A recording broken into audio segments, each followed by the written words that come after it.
tribute lights in the New York skyline, an annual memorial to the lives lost on 9/11. Yet there's still more light that needs to shine, revealing truths that their family members deserve to know.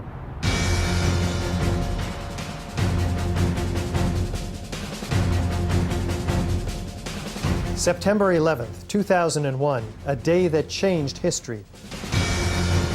4 planes went silent and off course. 2 of those planes crashed into the World Trade Center Twin Towers.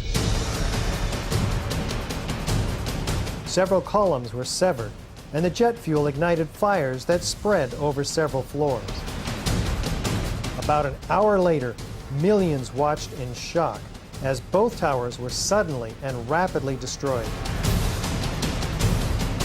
killing almost 3,000 people, for whom truth and justice may have yet to be served.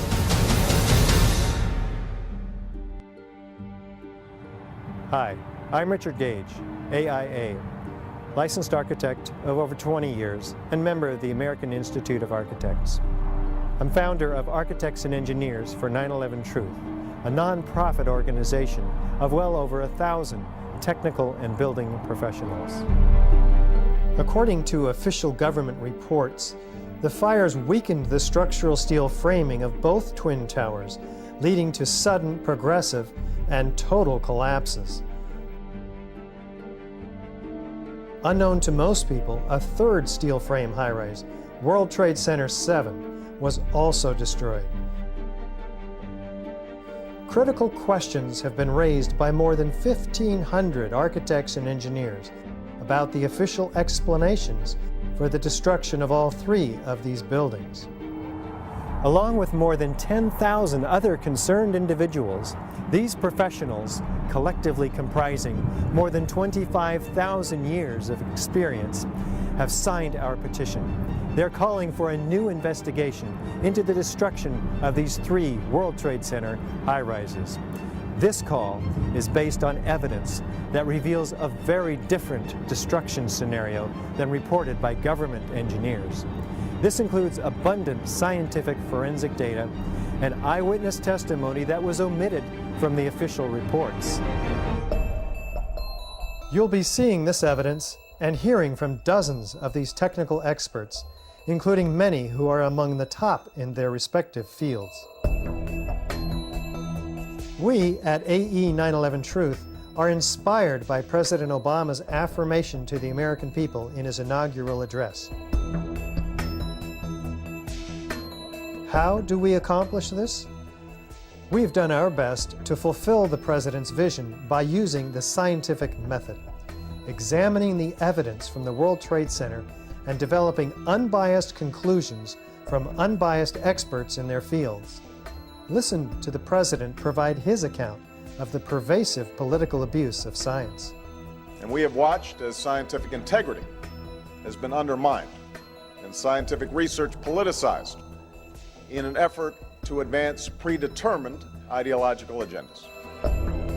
As coherent sets of scientific facts are brought into focus by the experts, the data, and the witnesses in this film, you'll come to a much greater understanding of the events of 9/11 and will be in a position to draw your own informed conclusions. Also, psychologists, therapists, and counselors, along with theologian David Ray Griffin, who have a deep understanding of the personal issues associated with 9/11, will explain why it is so difficult for us to come to terms with the reality of these events, and learn how we can help ourselves and others with this difficult yet vital responsibility. Of course, the ones still most affected by the events of that tragic day are the family members of the victims lost on 9/11. Several have asked to appear in this documentary. Although our focus will be primarily technical, we are deeply moved and honored to give them the opportunity to speak directly to you. Now, let's hear from the AE 9/11 Truth professional petition signers, who will share with you what conclusions they came to. Among these experts are high-rise architects and engineers in the fields of structural design, materials science, chemistry, fire protection, metallurgy, as well as physicists, explosives experts, and demolition technicians. Joining them will be firefighters and 9/11 victims' family members who support our call for a new World Trade Center investigation. I don't want to be involved in conspiracy theories. There are lots of them. They can go on. We can speculate on that forever. What we really need to know is how those buildings came down. My name is Joel Miller, and I have a Bachelor of Architecture degree from Temple University in Philadelphia. And while I was there in Philadelphia, I worked for 2 firms on a couple of high-rise buildings. The 13-story Federal Detention Center for Ewing Coal, Cherry, and Broad. I spent about 2 years on that project, and then a year on a high-rise dormitory, about 15 stories for MGA Partners. If we are to believe that fire brought down 3 buildings on the same day on 9/11, that's very troubling for all of us in the design professions. Architects, engineers, even physicists. I'm incredulous that this could have happened, and very troubled by the implications of this possibility. There are thousands of high-rise buildings in the United States, and more being built every day in this country and abroad. As architects and engineers, we have a responsibility to protect people that are users of buildings.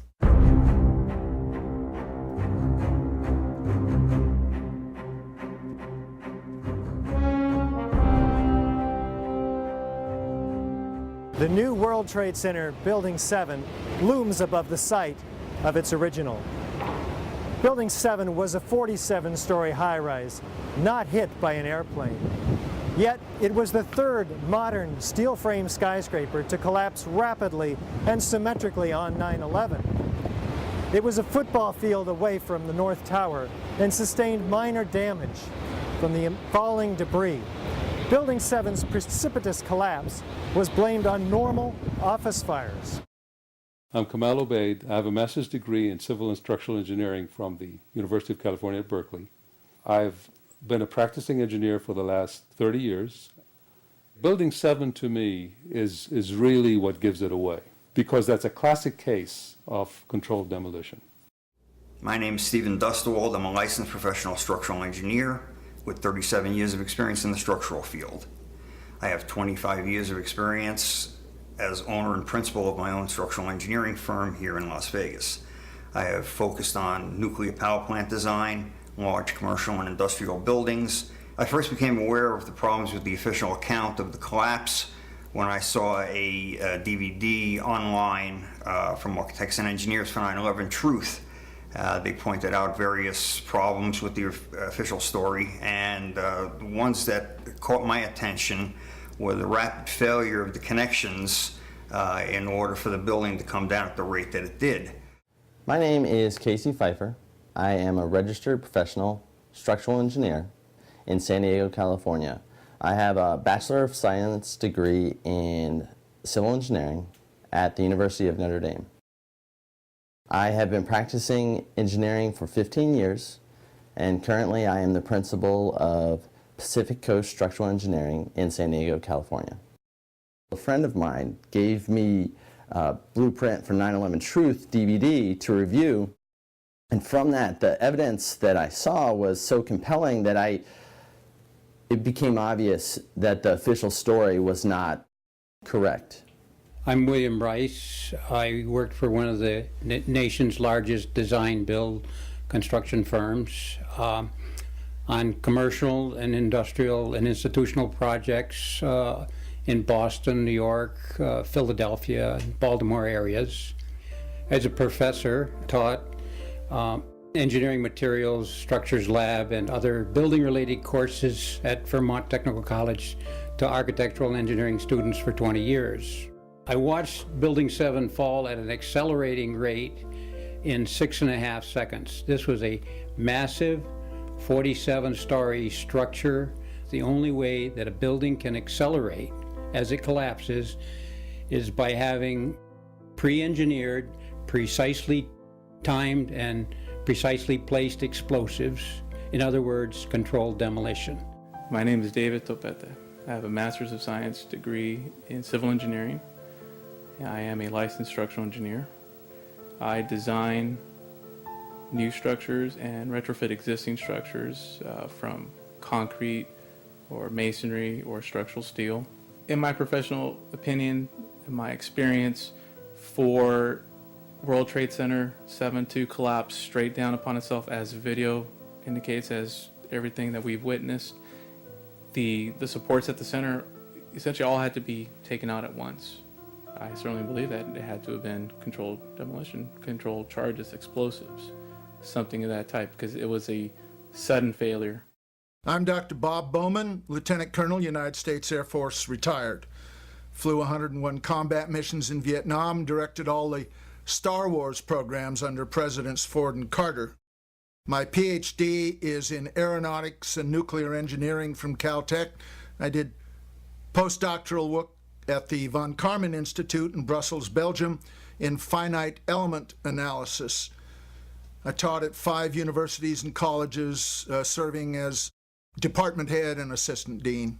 The coup de grace for me was when I found out that Building 7 had collapsed later that day, and when I saw Building 7 come down. To me, Building 7, the fact that it looks like a perfect controlled demolition of an intact building with no visible fires. I mean, that's what I call a smoking gun. My name is Robert McCoy. I'm an architect. I have a Bachelor of Architecture from the University of California in Berkeley in 1963. Been licensed in California since about 1964. From about 1965 until about 1985, most of my experience has been in high-rise, multi-story steel buildings. NIST would have us to believe that these was a typical office fire, scattered office fires, if you will, that brought this building down. Since the mid-60s, I've tried to follow high-rise fires because they're something we worry a lot about as we design these buildings. And I'm not aware of any high-rise building that have come down as a result of fires. I can't remember even a partial collapse in any of these buildings that I've watched over the years. I'm Steve Barish, founder and president of Barish Architects and Associates, Inc., a 33-year-old architecture, planning, and engineering firm. We have offices in San Luis Obispo and Pasadena, California. I hold a Bachelor of Architecture degree from the University of Arizona and a Master's of Architecture and Urban Design from Rice University in Houston, Texas. Spent 3 years in London as the first PhD student at the Architectural Association. One of the things that really interested me is how quickly the Tower 7 fell. It fell within 7 seconds approximately from top to bottom. This building was built in the mid-'80s apparently and met all the known codes at the time. Buildings just don't behave like that. We're here in Sydney with Jan Utzon, son of the great Jorn Utzon, who designed the Sydney Opera House. What are the features of the collapse of World Trade Center 7 that caused you to be disturbed? It looked like it was a demolition more than anything else. My name is Les Young. I'm a licensed architect in both New York State and in California. I've been involved in many large projects, including overseeing several high-rise buildings ranging in size from 14 stories to 40. Over the course of 20 years, I'm mainly called in to help with very large, difficult projects. When I watched Building 7 collapse, it basically left no doubt in my mind that something was wrong. Building 7 had not been hit by a plane. To me, it was obvious that there was some controlled demolition and some explosions involved.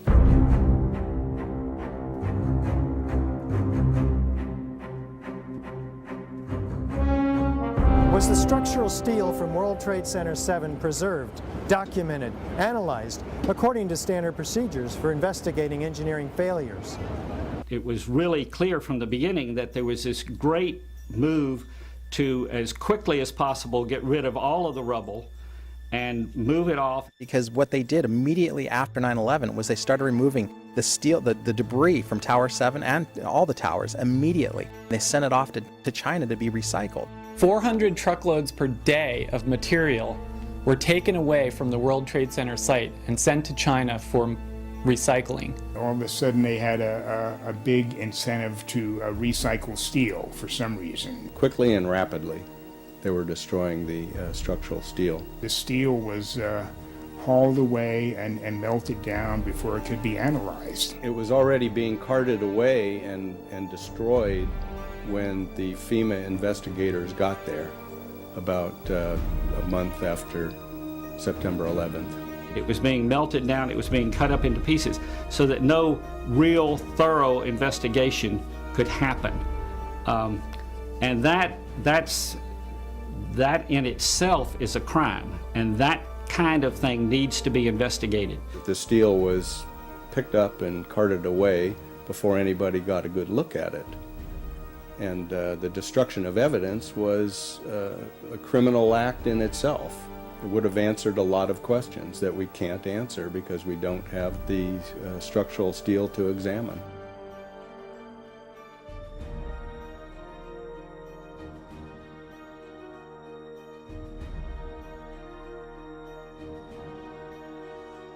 There were laws violated in the destruction of that evidence. And for the American Society of Civil Engineers to ignore those events is extremely disturbing and is a violation, in my opinion, of their professional code of ethics. It was contrary to the way all investigations are done. If an airplane crashes, they seal off the entire area, nobody touches anything, they move it to a secure location, and they reconstruct an aircraft. Normally, when you have a structural failure, you carefully go through the debris field, looking at each item, photographing every beam as it collapsed and every column where it is in the ground, and you pick them up very carefully and you look at each element. We were unable to do that in the case of Tower 7. Aside from this one small piece that was found to have intergranular melting, incredibly, none of the other steel from World Trade Center 7 was saved for analysis. This is disconcerting, considering World Trade Center 7 would have been the first steel-framed high-rise building in history to ostensibly collapse due to fire. The government has destroyed much of the evidence, but there's still some evidence available in photographs of the evidence. My name is Lynn Margulis. I've been doing science every day since I was about 16 years old. I teach at the University of Massachusetts. I have a PhD in genetics. I reconstruct the past, natural history, from clues taken to be representational, and that's exactly what we're doing with reconstructing of why the buildings were destroyed in 9/11. In historical science, that's what must be done. In 1999, I was a recipient of the President's Medal of Science from Clinton, and I received the Da Vinci Award, that is the membership in the Da Vinci Society. You can't do science when you are deprived of the evidence and when your hypothesis is the least valid instead of the most likely. When the most likely hypothesis in the case of Building 7 wasn't even mentioned, this is not science. So the claim is that it's something else. It's trying to prove preconceived ideas.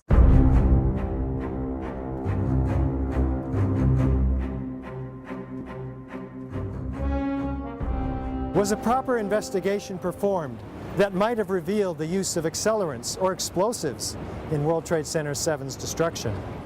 My name is Stephen Jones, a physicist. I received my PhD in physics from Vanderbilt University in 1978, so I've been at this for over 30 years, studying various subjects. I have published over 50 peer-reviewed papers in my career.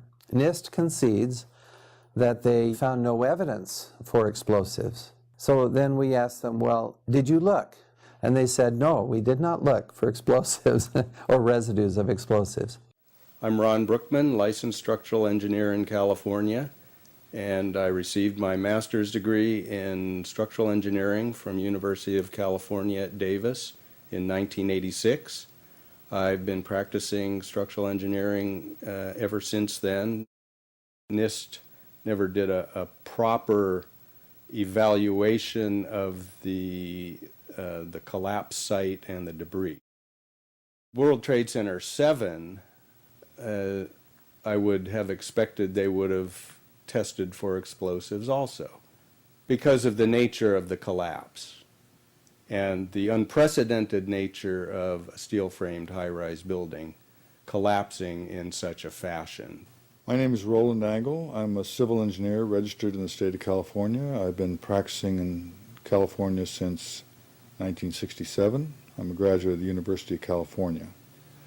And my practice has included, among other things, design and testing of structures that were designed to withstand blasts. Specifically, for instance, the launch facilities for the Minuteman missile system. I was a Green Beret for 6 years during the 60s. I was trained in the use of demolitions, and I blew a lot of things up. One of the things that we did was go out and attack structures, analyze them as to where their weak points were, learn how to place explosives at points that would cause them to fail, and then actually demolish them and analyze our results. So the method of how to attack a structure and cause it to fail with explosives was one of the things that I learned through my military training. Well, the American Society of Civil Engineers was brought into this investigation early on. They did a very superficial investigation of the site. They issued a report without any significant forensic examination, and there were laws violated in the destruction of that evidence. And for the American Society of Civil Engineers to ignore those events is extremely disturbing, and is a violation, in my opinion, of their professional code of ethics. I'm Tony Zambodi. I'm a mechanical engineer from the Philadelphia area with over 20 years of experience in the aerospace industry, where I design structures for aircraft and spacecraft and support equipment. Neither NIST or FEMA followed standard protocol for fire and explosion investigations, or just fire investigations for that matter. National Fire Protection Association Guide number 921 calls for saving the evidence and being prepared to justify why you wouldn't. It also calls for testing for accelerants and explosives when high-order damage is involved. NIST did not do this. NIST is often responsible for generating information which the NFPA guides are written from. It makes one wonder why the NFPA standard would not be followed in this case. NIST has not answered this question publicly. There's national standards that need to be followed. And when I started looking into that, I went into the investigation manual. And so it's called the NFPA 921, and it's the fire and explosion. It's the guide for fire and explosions investigations. And so what it is, it's a national standard. So if an investigator from New York has to come out to the West Coast to help with something, they can fit right in seamlessly into the system and know what their role is and what they need to be doing. And so I went and I got the manual from 2001, and I went back and I looked at the footage from the original days of 9/11. There were all kinds of firefighters and civilians that were reporting explosions. Okay, all right. Here, hold on. You want to call your mother or something?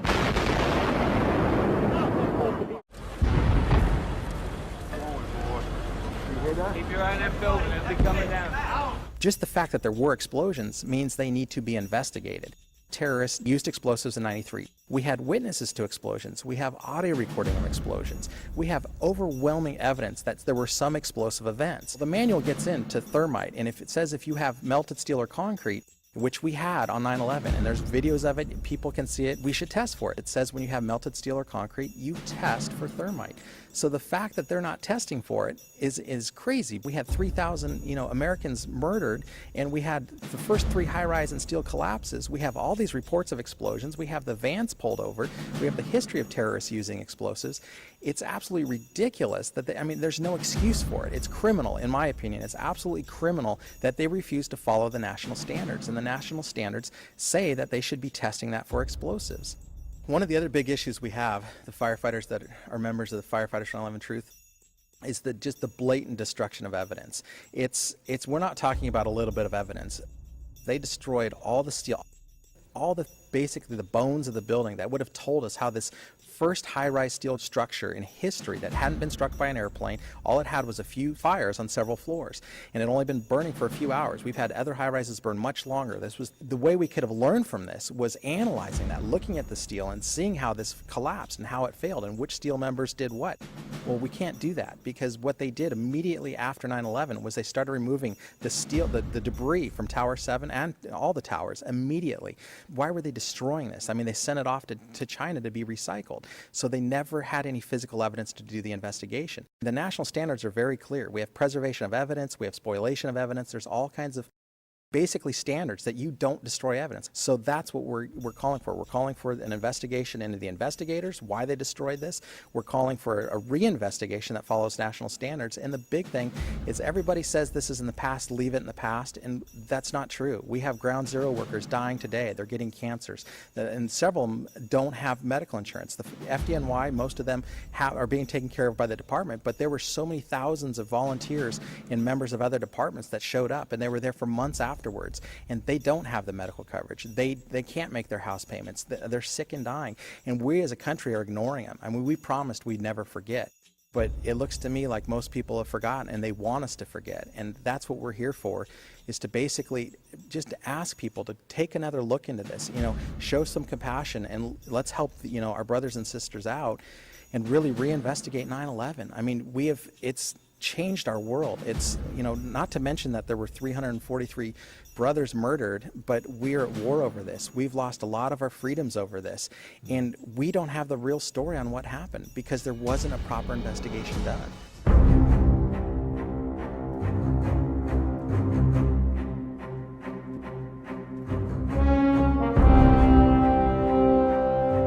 As reported by the New York Times, engineers were baffled by the collapse of Building 7. Since no steel frame high-rise has ever completely collapsed due to fire, how are we to understand this mysterious event? My name is Scott Granger. I'm a licensed fire protection engineer. I'm licensed in 13 states. I've been in private practice for 25 years. I've been a practicing engineer for 39 years. 50% of my practice is in forensic engineering. Steel structural frame buildings, high-rise buildings, simply do not collapse due to fire. There has never been until 9/11 an experience where a high-rise building that was steel frame completely collapsed. There have been fires burned longer in similar structures without any collapse. In my previous career as a firefighter, normally you'd never be afraid to go into a Type 1 building because they're not combustible, and you would just charge at it and put the fire out. Never in my training were we ever taught that these type of buildings could just collapse in on themselves. There's definitely much more going on than just fire. The way in which steel-framed buildings behave in fires depends on their construction.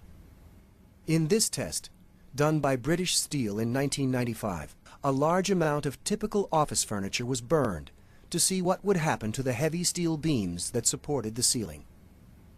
When steel is bare, when it heats up, it gets weaker. It's not that it melts in a fire. In fact, normal fires are not hot enough to melt steel. Even if you were, for example, to use an unusual fuel like kerosene, you cannot achieve temperatures hot enough to melt steel. But what happens is it starts to lose its strength. And as it loses its strength, it starts to sag. It becomes softer and sags and can no longer support the load. This was the largest test of its kind ever conducted. It showed how unprotected steel can be distorted, even by a normal office fire. But as is typical in steel buildings, the structural beams only slowly and progressively warped and sagged. There was no chance of a sudden collapse. In over 20 years, I have not seen, until recently, a protected steel structure that has collapsed in a fire. The World Trade Center 7 building reminds me of the Meridian Bank building in some ways in Philadelphia. The Meridian Bank building is a 38-story skyscraper that burned for 18 hours in 1991, suffered extensive damage from the fire, but did not collapse. I am Dan Barnum, FAIA, a graduate architect from Rice University with a Bachelor of Architecture degree. For the 40-plus years that I've been practicing architecture, I have designed a variety of buildings from small houses to high-rise office buildings. Some of the high-rises that I've worked on are 1 shell and 2 shell here in Houston, and I was project manager for a 22-story office building in Akron, Ohio. I'm a fellow of the American Institute of Architects. I've designed high-rise buildings, and I know what they do in fires because I've studied that. Later in the day, when World Trade Center 7 collapsed, they had already showed us pictures of a few fires in that building, and I mean, they weren't even raging. And how could that cause a building to collapse as if it were imploded? Couldn't happen. My name is Jonathan Smolens, PE. I'm a professional structural engineer in the Boulder, Denver area for the past 12 years.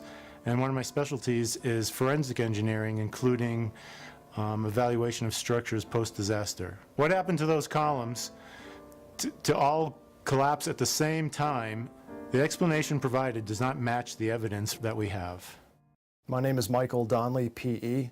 I'm a structural engineer with 14 years of experience. I get involved mostly with the design of steel-framed fireproof buildings. We've never had a steel-framed skyscraper collapse in the United States or internationally. So there's no precedent. I don't think Building 7 could have collapsed by fire, as NIST tells us that this collapse mechanism, starting with thermal expansion, that worked its way upward and outward through the building, in a matter of seconds, there's not enough time for the building to collapse the way that NIST tells us it collapsed. I'm Ed Moniak, licensed fire protection engineer for at least 25 years, and I work for a number of organizations, city, federal, large insurance companies, consultant, always in the area of fire safety, and with the goal of keeping the public safe and first responders safe. I became fascinated with the government's version of the events on 9/11, because this was totally contrary to everything that I've ever experienced, either working in the field of fire safety or knowing what I know about mechanical engineering.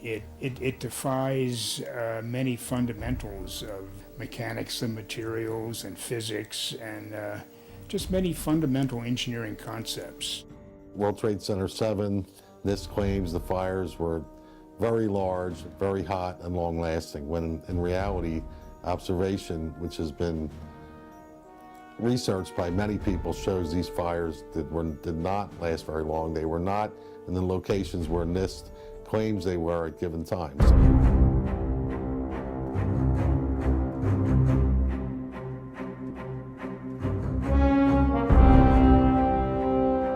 According to lead investigator Shyam Sunder of the National Institute for Standards and Technology, NIST, World Trade Center 7 collapsed at freefall acceleration for more than 100 feet of its fall.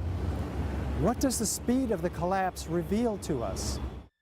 Essentially, in less than 7 seconds, Tower 7 came down upon itself. Building 7, NIST reports admits fell at the rate of gravity for the first 100 feet. Well, that's impossible unless there's nothing resisting it. It's just like taking your car keys out and just dropping them. That's how fast the building came down, for over 100 feet. And the only way you can get that is when there's zero resistance. And so what we're looking at is a building just coming straight down, falling right through itself with zero resistance. Buildings don't have zero resistance, which is why you feel comfortable walking into a building. A building cannot do free fall with a huge steel structural system in place to support it without it being blown up. That's the only way it could come down at free fall. The failure of all these connections as the primary means of structural failure is inconsistent with a natural gravitational collapse and indicates the presence of other agents which would dismember these connections. I'm David Chandler. I have a bachelor's degree in physics from Harvey Mudd College and a master's in education from Claremont Graduate University and another master's in mathematics from California Polytechnic University.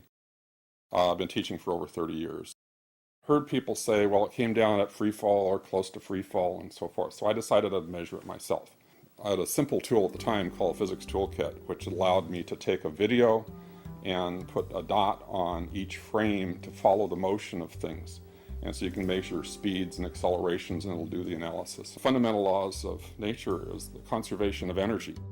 In order for it to be falling down with zero resistance, it means that resistance had to have been removed by something else. And NIST claims that the columns were buckling in the first several seconds before the free fall occurred.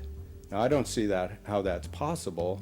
And in the final report, they modified it, they tried to doctor it up. They still tried to say that it was essentially correct, but then they modified it and they actually admitted there was a period of free fall involved. But they never changed their model. Like, how do you all of a sudden allow for free fall when they just got done explaining how it couldn't have been in free fall? If I were a scientist, I'd be embarrassed to try to put forward something like that. It was clearly a fraudulent argument. In other words, NIST is telling us that the building below it ceased to exist for the first few seconds of the collapse of the building. Well, things in physics just don't cease to exist and cease to resist the forces that are on them. Free falling for 8 stories. So we know that happened. Okay, it's been measured and it's on videos. Everyone can see it. NIST has admitted it went into free fall for 8 stories. That's a bothersome part of the puzzle because NIST never explained it. Absolutely no resistance to the descent whatsoever. The building didn't disappear so the building can fall for 100 feet at free fall speed. That's impossible. That's a violation of the fundamental law of physics that says that for every action there's an equal and opposite reaction. So that evidence alone would indicate that the official story doesn't hold water.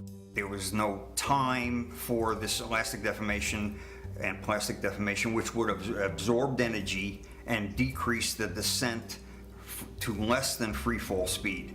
As energy is drained away from the system to deform those members, it would slow down the descending mass and cause a descent at less than free fall speed. 40,000 tons of structural steel in its structural system, and that is intended to keep it from going anywhere. A building cannot do free fall with a huge steel structural system in place to support it. There's no resistance until the building is down maybe halfway. Buildings tend to be delayed as they collapse. They don't just pancake down like this in a very short period of time. If the pancake theory works, it's going to hit hesitation, and there was no hesitation. Going from motionless to free fall instantly. One continuous motion.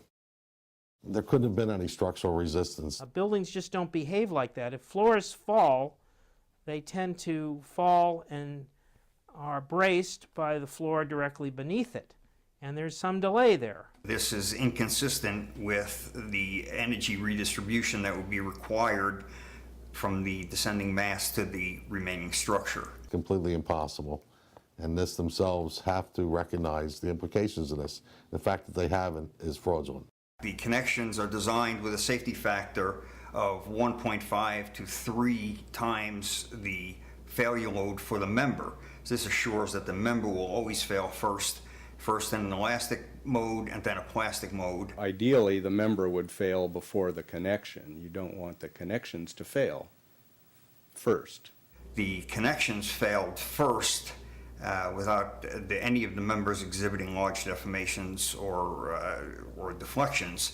Over 400 connections per second had to fail in order for the members to be released and for the structure to descend at almost free fall rate. To fail at the rate that they did progressively across the building, even if a floor were to collapse, it still wouldn't be able to collapse all of the connections simultaneously at the rate that it did without secondary explosions. There's no hesitation.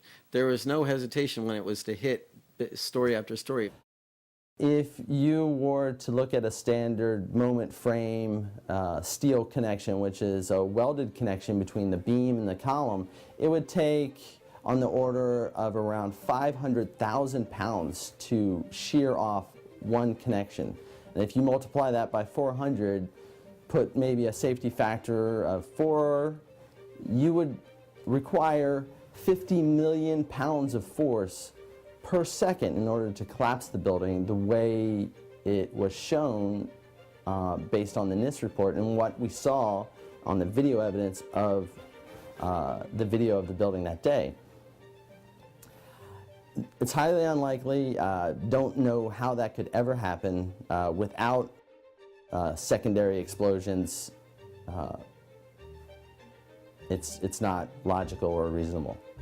The fact that it's coming down at free fall says all of the energy is being used to just make it go straight down, which means it's coming down through itself and not breaking up the building as it goes. Something else has to be clearing the way. And that is smoking gun evidence to me. I think that's one of the primary pieces of evidence that these buildings really were demolished. They weren't just accidents that happened.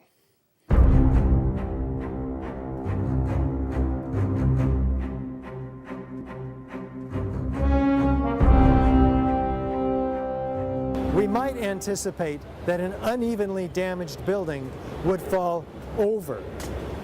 Yet, videos of the collapse of Building 7 show a fairly symmetrical fall. How do we make sense of this? The exterior of the building comes down fully, symmetrically, and at one time. Both sides of the building come down completely. This is fully indicative of full structural support being removed for at least 6 stories. That could not happen by fire. If there was some fire in one corner, it would have collapsed maybe in that corner, but not the total building free falling. If the buildings had come down by fire, we would have seen a more natural progression of collapse. We may have seen, the buildings actually topple over to one side, certainly not coming down in its own footprint. And clearly a more asymmetrical pattern should have been present. The symmetry is the smoking gun. It cannot happen that when you have asymmetric damage, you will get a perfectly symmetrical collapse. It would not have been a uniform collapse. The building might have partially fallen over, but the building would not have collapsed as it did. This doesn't make any logical sense. For it to come down straight down upon itself, you would need to basically take out the supports at the center, at the core. The exterior columns on the outside as well as on the inside at the bottom would have to be severed almost at the same time. Well, that's another indicator that this NIST report is very suspect, because I would have expected in a classic implosion, as I've seen numerous times, is the core to fail. My name's Tom Sullivan. I worked for Controlled Demolition Incorporated, CDI, the top-rated explosives demolition firm in the world. As an explosives loader, my job was to place explosives in the buildings to prepare them for demolition. I was licensed while in New York by the New York Fire Department to handle explosives. And I worked on major projects such as Seattle Kingdom, the Three River Stadium, Philadelphia Naval Hospital, and the and key span gas holders in New York. I would expect the center of the building to start moving first, and then as the implosion progresses, then the sides come in, then the rest of the building is involved. What I saw, it was a classic implosion. The center of the core, the penthouse area, starts to move first, and then the building follows along with it. And there were so many columns in the building that were not affected by either the fires or the impact damage, and they all came down just at once. So it's a little disheartening, and it's implausible. When it's all finished, the outside walls from the lower floors are piled one on top of the other right in the middle of the building. Just like a house of cards if it were coming down. Logic tells you that if you have a single failure at some random point in the building, that the entire building is not going to collapse. The collapse would have been a chaotic, random event. The building would have partially collapsed, possibly, but it didn't. There was a total collapse, and there's very few things that could explain that, none of which are addressed by the NIST report. According to NIST, the failure occurred at column 79 on level 12. This means basically they're talking about a single columnar collapse or failure that resulted in a total collapse of the building. That just does not make any sense. As a structural engineer, I don't believe that the failure of one column would normally bring down an entire building in the way we saw World Trade Center 7 come down, because of redundancy, because of all the other columns in the building that were not affected.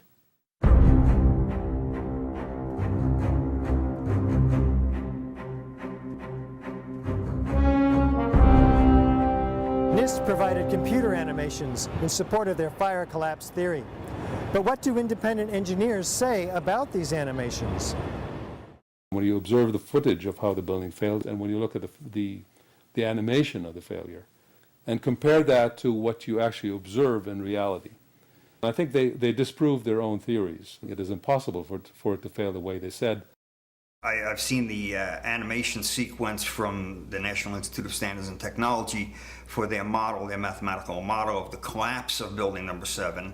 And they have the inside members, the one column gave way, which they claim resulted in the collapse of all the surrounding members, and then this precipitated a global collapse. The NIST computer model, actually, they had done a bunch of finite element models of the connections, individual connections, so they had connections failing before the members failed. 4-part connections, when 3 of the 4 parts failed, they considered it to be all failed. The exterior of the NIST World Trade Center 7 computer simulation model, which they put together to try to explain their theory, shows large, very large deformations which are not observed in the video of the actual event. Yet they don't attempt to explain this in the report on why their model doesn't represent or replicate reality. What's actually happening with the NIST computer model, it's behaving like a natural collapse would. It would be deforming the exterior of the building if the whole interior was collapsing prior to the exterior. What we're seeing is what would happen in a natural collapse, and what we see on the real video is not a natural collapse. So I think that the NIST model is flawed. Of course, they won't release all of their parameters that they use to model the collapse, and that is a primary problem for them. NIST has also repeatedly refused to release computer input data that was requested through the Freedom of Information Act from them in the past concerning World Trade Center 1, 2, and 7. What do these professionals conclude about the destruction of World Trade Center Building 7? There had to be some agent that was destroying the connections in building number 7 at 400 connections per second, and the only thing that I can see that would be capable of doing this would be explosive devices at the connections. And this is why I think that there has to be a new investigation to find out the real physical causes for all these members to act in an atypical fashion. And I certainly believe that it had to have been controlled demolition, controlled charges, explosives, something of that type, because it was a sudden failure. Controlled demolition. There's no way that fire did what they said it did to that building. Impossible. Couldn't happen. It just did not make sense that a building that had a few minor fires in it could possibly succumb the way it did. If there was damage, it would have been minor. There might have been some deflection of a beam or two here or there, but not a total and unequivocal complete collapse. It just doesn't ring true. A few fires in that building, and I mean, they weren't even raging. And how could that cause a building to collapse as if it were imploded? Couldn't happen. To me, it was obvious that there was some controlled demolition and some explosions involved. When I saw Building 7 fall, it to me appeared to be controlled demolition because it fell in free fall manner into itself. It is my opinion, as a former 12 Bravo combat engineer, well trained in the use of explosives, that this building, all three buildings, were brought down as a result of controlled demolitions.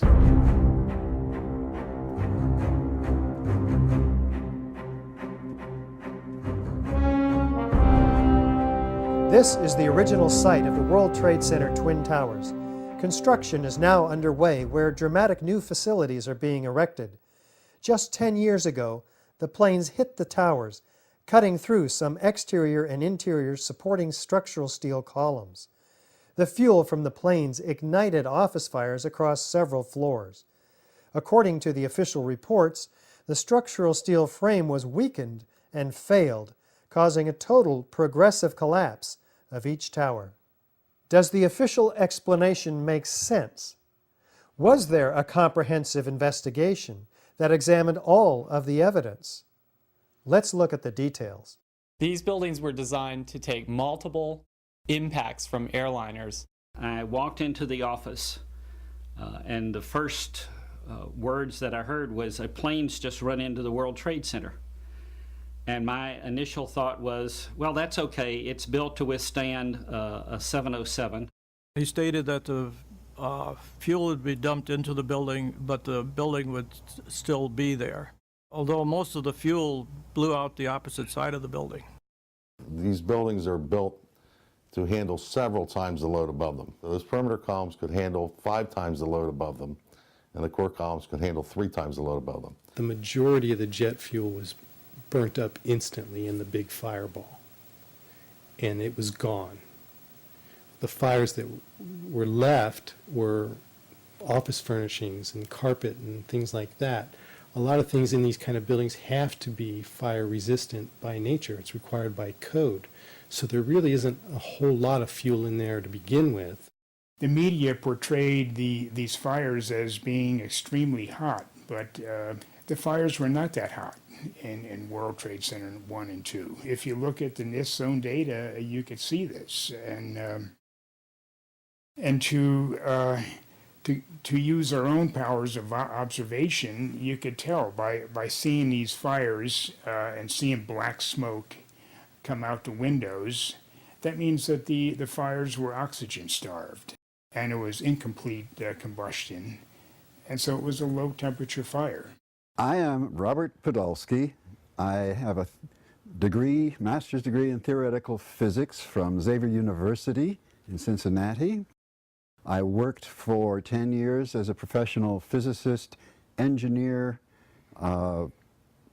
systems analyst for government and for industry, companies like Avco, GE, Bendix, and also Air Force Avionics Lab and the Coast Guard Electronics Division.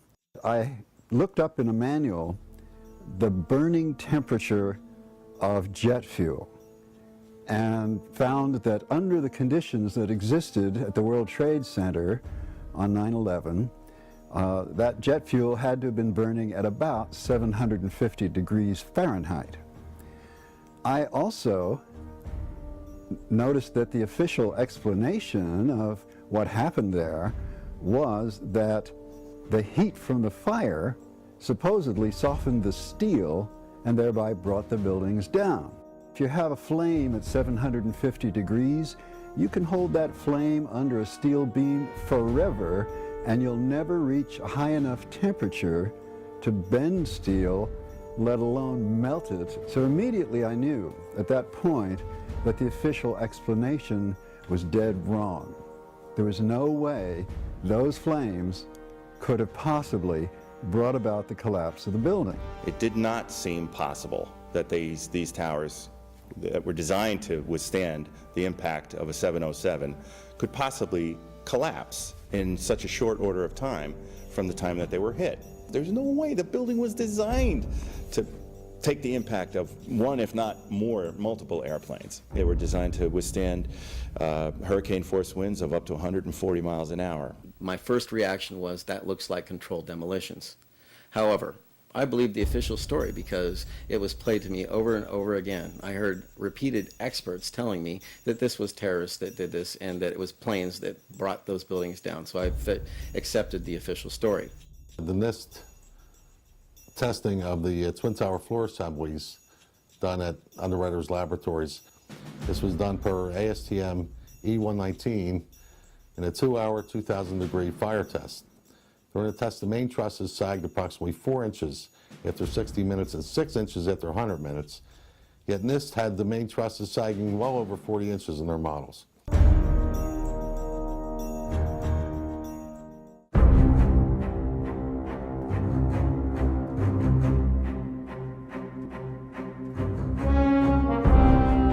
A slow groaning collapse that we might anticipate. The Twin Towers show in the videos a very rapid, sudden onset of destruction. What does this imply? I'm Frank Cullinan, a practicing civil engineer in the state of California. I have a Bachelor of Science from Chico State, which I received in 1988. I've been a licensed civil engineer since 1993. I specialize in bridge construction, retaining wall construction, small building construction, bridge demolition, and I have experience in bridge design and building design. Structural steel is required by building and design codes to prevent catastrophic failure and loss of public life. Everybody's seen the building collapses on 9/11, and it was shocking how fast the buildings collapsed. The way the buildings fell was not indicative of the way a building that's in distress collapses. This doesn't happen with structural steel buildings and never has and never will again. We assume that fires could destroy a building. Why people select steel buildings is because they would destroy slowly. It would gradually twist and bend and give people plenty of time and safety in getting out of the building. The basic philosophy of the building codes in the last 75 to 80 years has been to ensure ductile failure of the members to provide for the public safety. Under this philosophy, members that are overloaded will deform elastically within the elastic range of the material, with increasingly large deformations and deflections. This gives rise to large deformations that are visible and apparent to the occupants of the structure, and this gives them time to evacuate the structure. I would not have expected the whole building to just give in at once, and I thought it rather odd that they fell almost perfectly in very similar ways. It seemed odd that lightning would strike twice. Upon further review of the videos of the tower's destruction in the 9/11 Blueprint for Truth DVD, I was surprised to see the upper floors of the North Tower, the upper 15 floors of the North Tower, implode prior to any destruction of the tower below, because it would be logical that as a result of the plane crash that the upper 15 floors would start to damage the floors below, not the floors above. And it certainly would stay in the damage zone. It would not drop down through 80,000 ton of insulated, undamaged structural steel and do it in 12 seconds.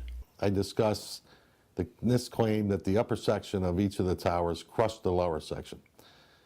However, when you watch video closely, in the case of World Trade Center 1, you'll see that the upper section disintegrates itself, its lower stories are breaking up before it even impacts the lower section.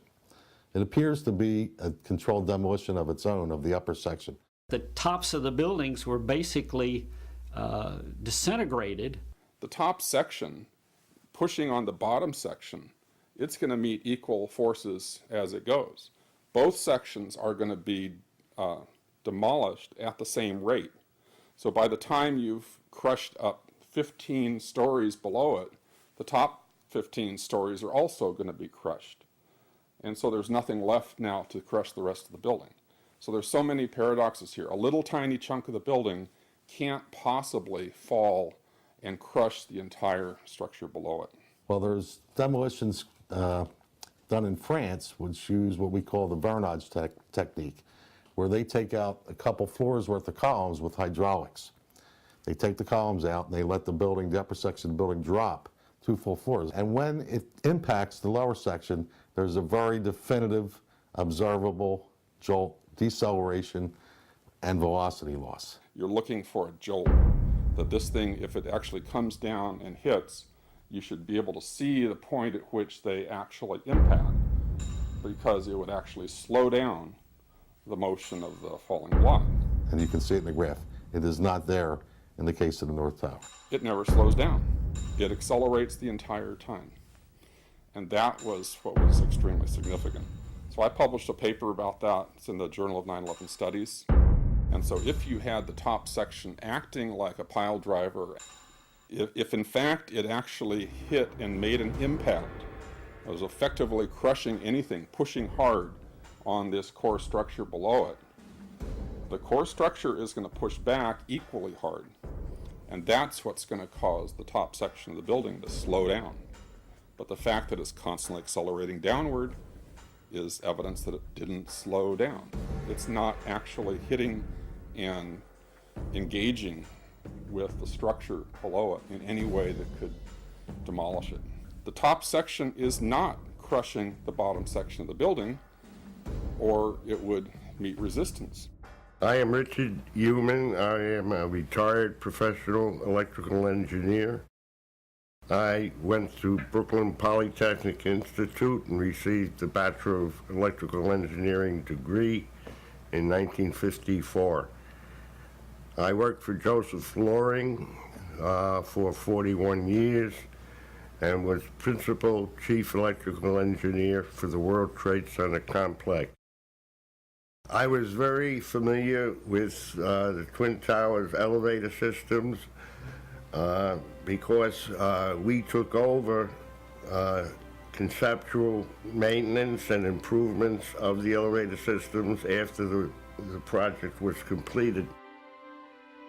I actually ran and rode up and down elevator shafts on the top of a car going 1,200 feet a minute. You could imagine the experience.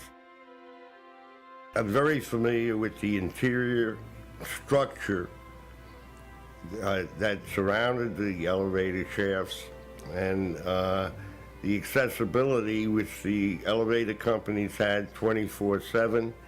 The only way that I can see that the towers could have collapsed is that the interior columns were compromised.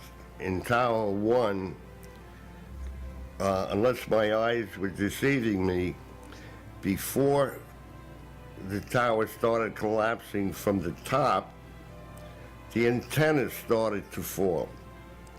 And the antenna, of course, was over the middle of the elevator shafts. And, of course, their access to the elevator shafts gave them total access to the surrounding core columns, the interior of the core columns.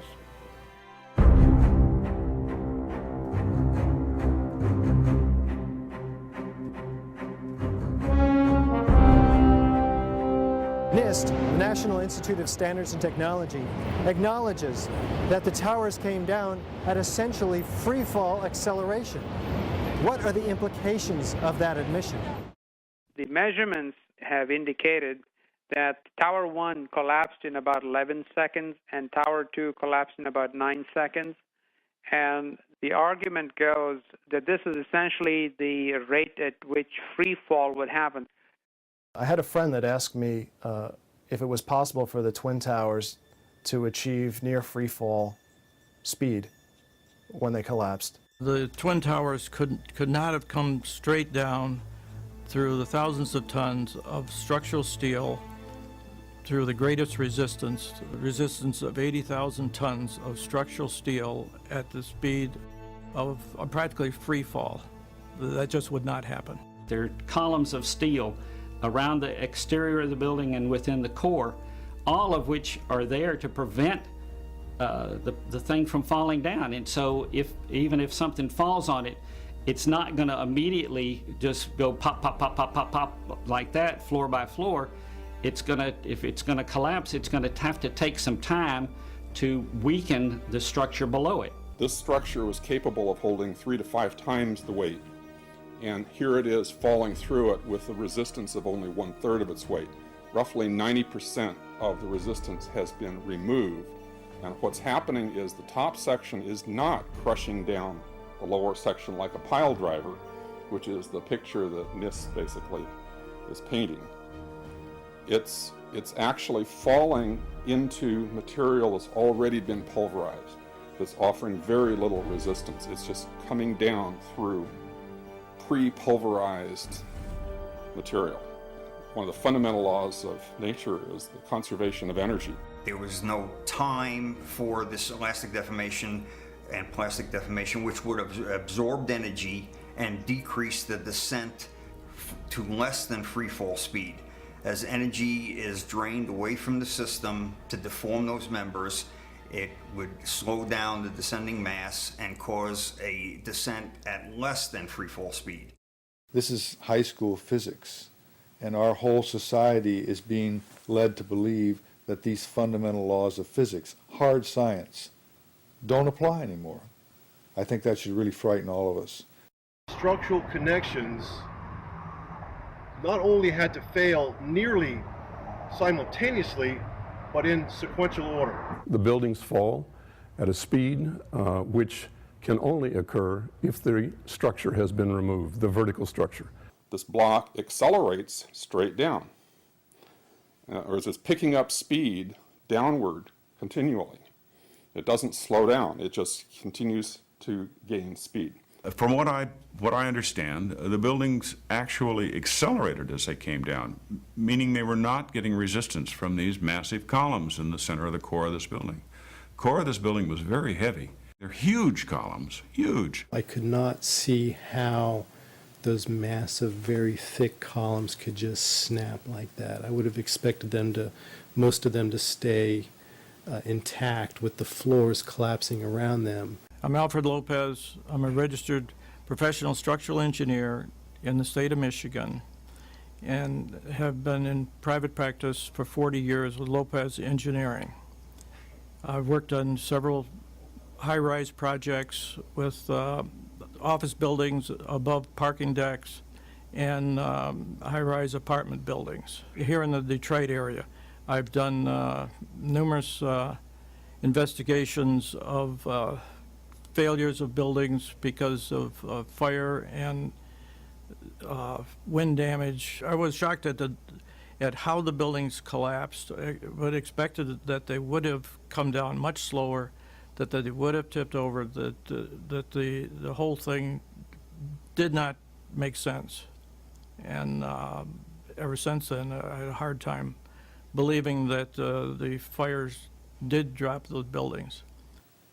I thought that given the way the planes hit the building, one side would have given away first and it just would have fallen off or fallen over at a steep angle, but the way the whole thing just gave way at once and started to plummet down without slowing down as it went down.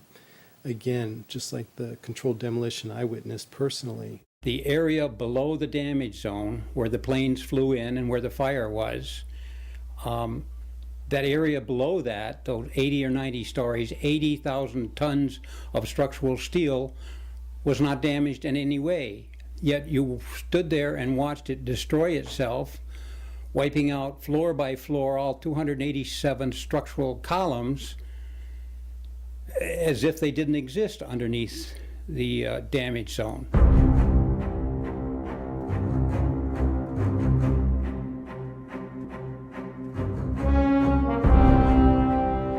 According to the first responders' oral histories, which were reported in the New York Times, over 100 first responders reported sounds of explosions and flashes of light at the onset of destruction of both towers.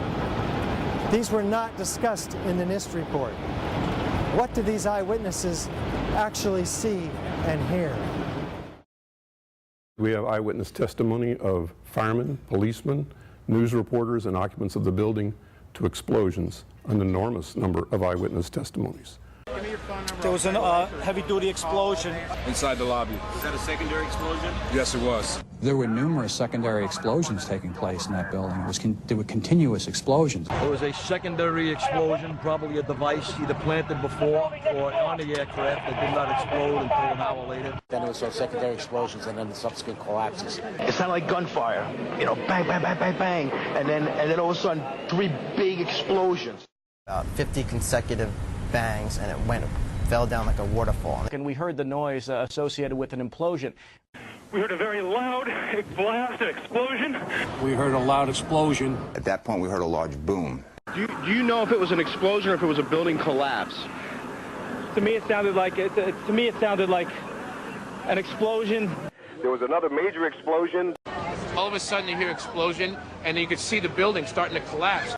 Huge explosion that we all heard and felt. We could hear a rumble, which was about 5 seconds long, preceding the actual collapse, and then a boom when each of those towers collapsed. Just seconds ago, there was a huge explosion, and it appears right now the second World Trade Tower has just collapsed. I was about 5 blocks away when I heard explosions. Then you heard from far away, boom, boom. And you heard the boom, boom, boom, boom, boom, boom. It was if they had detonated. Yeah, as if they were planned to take down a building. Boom, boom, boom, boom, boom, boom, boom. And it just started going pop. It just started going boom, boom, boom, boom, boom. And he goes, how fast? I go like firecrackers. One of NIST's other excuses was that there were no blast sounds heard by witnesses or recorded. There's so many videos of witnesses from that day that report explosions. There's radio transmissions from the FDNY. We have the transcripts that were recorded, back in 2001 of all these firefighters and first responders reporting explosions. There's no doubt they were heard. In the oral histories of the emergency personnel taken down in late 2001 and early 2002, there are over 100 individuals who make comments about seeing, hearing, and feeling explosions in those buildings. These oral histories were documented well before NIST started their World Trade Center investigation in September 2002.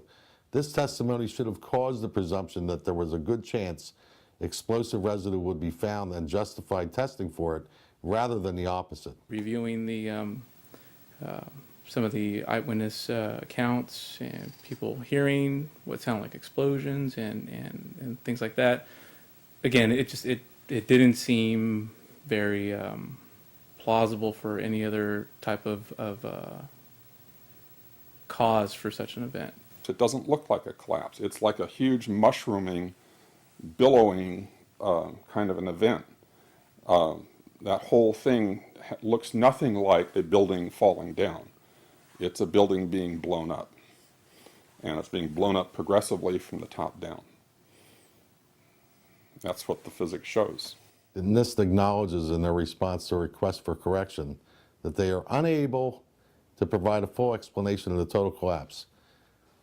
Yet they refuse to consider the possibility that explosives or some other form of demolition device could have been used to cause the collapses of the towers.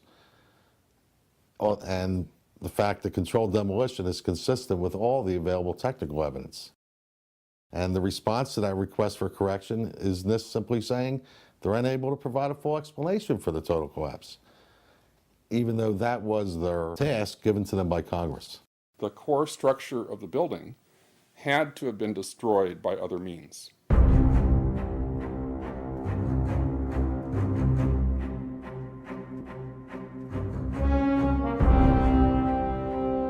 FEMA documents a 1,200-foot diameter debris field around each tower.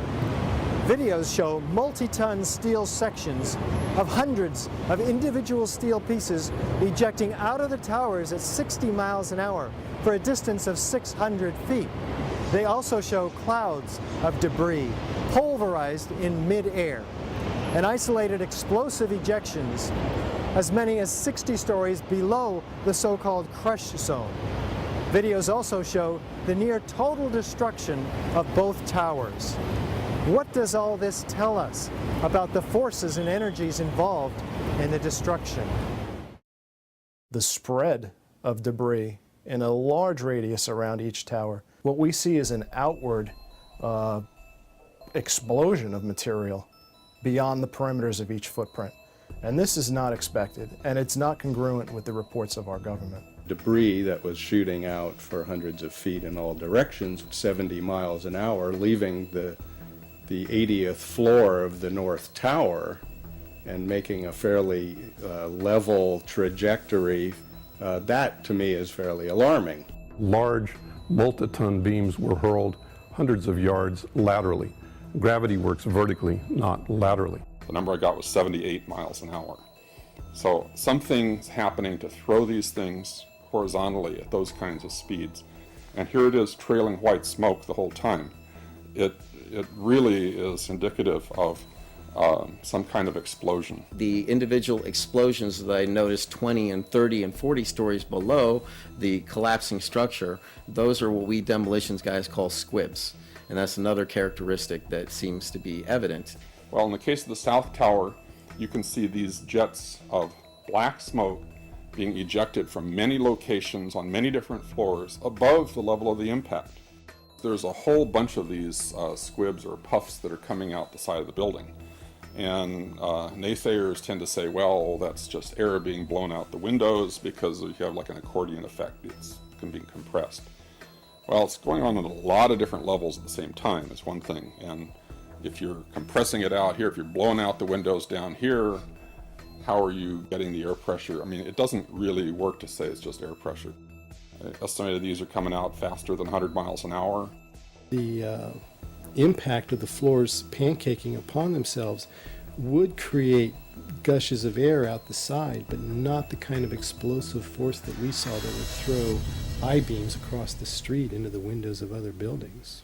The ejection of the materials out of the building, the manner in which it fell, the speed at which it fell, exhibited all the signs of demolitions and the completeness of the destruction down to their individual elements. When the South Tower was destroyed, at first it looked like it was going to land in the street or take a building out next to it, and then all of a sudden it disappears in this huge cloud of smoke, which didn't seem to make sense at the time. How can those steel columns, the massive steel columns that they are, supporting that weight of that building, virtually disappear? Why aren't they poking up straight out of that rubble at the bottom of the building? As an architect, I would expect to see larger portions of the building floors, the decking, the steel decking, the concrete topping, much larger remnants of what the structural components of this building was. There were just small fragments of strewn steel components. There should have been much larger pieces for examination on the ground. After all, there was 110 floors in each building, and each floor plate was over an acre in size. The fact that it was all reduced to rubble and powder just did not make sense at all. We have no explanation of how the concrete was pulverized. It takes an enormous amount of energy, way beyond what we have in aviation fuel. There were two substations on the 108th floor, the 75th floor, and the 41st floor, and the 7th floor. At those 8 locations, there were 4 transformers in each substation that weighed over 30,000 pounds.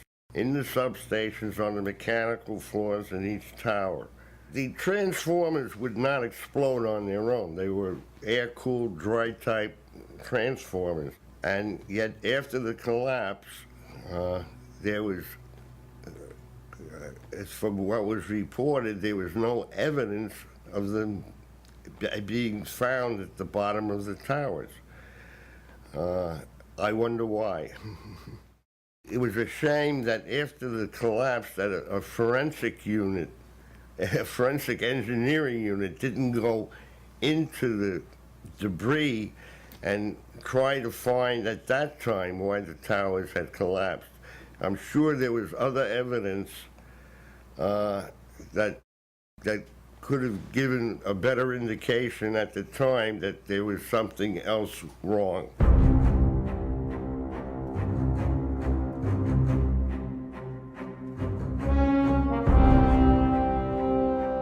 In its report on World Trade Center 7, which came out in May of 2002, FEMA documents in Appendix C steel that has been melted and even partially evaporated, resembling Swiss cheese. What are we to make of this? My name is Jeff Fair. I have a PhD in material science and engineering from the University of Minnesota. I have a BA in physics from Brigham Young University.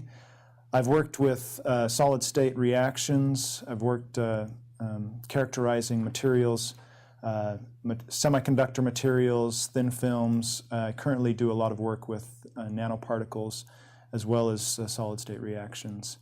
So Jonathan Barnett's study, which I thought was very well done and quite extensive, is all documented by FEMA in Appendix C in their BPAT report that was May of 2002. Unfortunately, it was never used in the NIST report. My name is Jason Cheshire, and I'm a licensed professional engineer in the province of Ontario in Canada. And I have been working in the field of hydrometallurgy for the past 10 years for a major company here in Canada. And I'd like to know why NIST excluded the document from FEMA in Appendix C that documented the evidence of melting steel. Well, why is this not included? Why is this forensic evidence not being included in the report? First of all, let's go back to your basic premise that there was a pool of molten steel. I know of absolutely nobody, no eyewitness who said so, nobody who's produced it.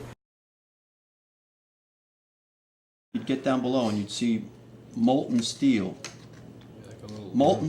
running down the channel rails, like you're in a foundry. Yeah, like lava. Like it was Like lava lava. from a volcano. Actually melted beams where it was molten steel that was being dug out. Underground, it was still so hot that molten metal dripped down the sides of a wall. And the cleanup was very difficult in the beginning. Steel was coming out red in certain areas from the first couple of weeks. This fused element of steel, molten steel. And they pulled off a big block of concrete, and there was like a little river of steel flowing. My name is Mark Basile. I'm a chemical engineer. I have a Bachelor of Science in Chemical Engineering from Worcester Polytechnic Institute. I've worked for about 25 years in industry, and the majority of what I do is analytical work and figuring out what materials are composed of, why they are what they are, why they do what they do. There were sections of them that clearly showed melting. They had sections that were thinned away, and there were actually holes through them, and some of the ends were just melted away or even possibly evaporated away. I'm Kathy McGrade. I have a bachelor's in metallurgical engineering from New Mexico Institute of Mining and Technology, which I got in 1979. I then spent the next 30 years with 3 startup companies. In an office fire, you cannot generate enough heat to melt steel. And yet we have evidence of molten iron in the microspheres, in the rubble pile, and the metal pouring out of the side of the tower. We could have filled up the Twin Towers with jet fuel and burned it all up, and that does not cause a fire hot enough to melt structural steel. My name is Gary Warner. I'm a mechanical engineer. I hold a professional certification from the Association British Columbia. I worked as in the project engineering department of the casting plant of Elcan, the aluminum company of Canada, one of the largest aluminum smelters on the planet at the time. And in that smelter, we turned aluminum oxide into aluminum, molten aluminum. Molten aluminum is silver. It's not yellow, it's silver. It looks like mercury. The yellow molten metal that I saw pouring out of the South Tower is indicative of molten iron. I was a bit incredulous when I learned that NIST claimed that the molten metal was aluminum. I mean, it doesn't look at all like molten aluminum. It looks like iron, molten iron. That's what it looks like. And I've seen tons of it. We used to cast this in Alcan. They still cast it.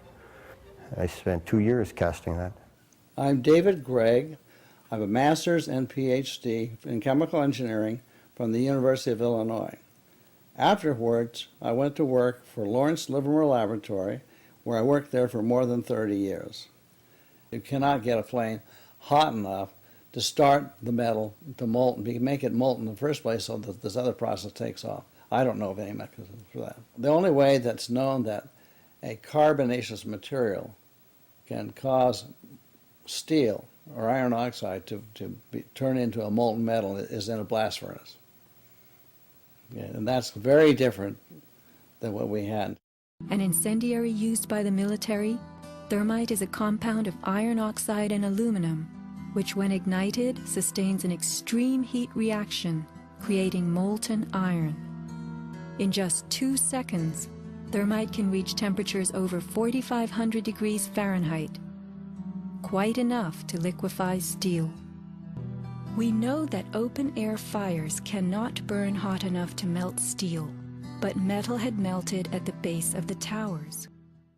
The next question is how do you get the sulfur in these pieces of steel or in the debris, and that question is unanswered. There's a version of thermite called thermate, which has sulfur in the thermate and what the sulfur does is it's sort of like salt on ice. Appendix C of the FEMA report describes sulfur residues on the World Trade Center steel. The New York Times called this the deepest mystery of all. Sulfur slightly lowers the melting point of iron, and iron oxide and iron sulfide. And it just basically makes the steel melt at a lower temperature. So instead of having to bring the steel up to 1500 centigrade, you can slice through it with material that's at 900 or 1000 degrees centigrade. And if you do a search on Google for thermite and building demolition, you can find all sorts of wonderful devices that have been fabricated and invented that use thermite for building demolitions. Thermite is, in the old-fashioned thermite, is a mixture of pulverized aluminum and pulverized rust. And if you can get this mixture to react, which is not so easy, it produces tremendous heat, and this is what you call an incendiary. An incendiary is something which can be used to destroy something by the means of heat, while an explosive is something which acts with pressure. It knocks things apart. Now, the old-fashioned incendiary is not an explosive, but it is still used for military purposes for melting iron structures. Practical applications of thermite involve things such as equipment decommissioning in the military. When they have a piece of artillery or a tank or something like that that they don't want to leave behind to the enemy, they throw what are called grenades, thermite grenades down the barrel, let's say. But thermite does not explode. It simply reacts, produces large amounts of heat and molten material. In the case of thermite cutting charges, you would have heard far less noise since they are worked by thermal heating, melting of the steel, rather than an explosive cutting as in RDX charges. I'm Kim Ireland. I have a degree in chemical engineering from Clarkson University in 1963.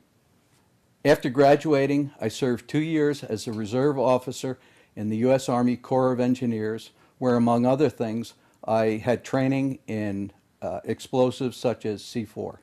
I was involved in the industrial chemical industry for 20 years with major companies. There were reports of molten steel having been seen in the rubble pile of all three buildings, and I knew that jet fuel, which is essentially kerosene, is not capable of melting steel nor iron. Kerosene or jet fuel burns at less than 1600 degrees Fahrenheit, and molten steel needs at least 2700 degrees Fahrenheit in order to melt. The thing that most struck me about the 9/11 incident was following the incident how overflights had detected with infrared camera 1400 degree Fahrenheit hotspots on the surface of ground zero, and that being there for a week indicates that there was something very hot going on below the surface.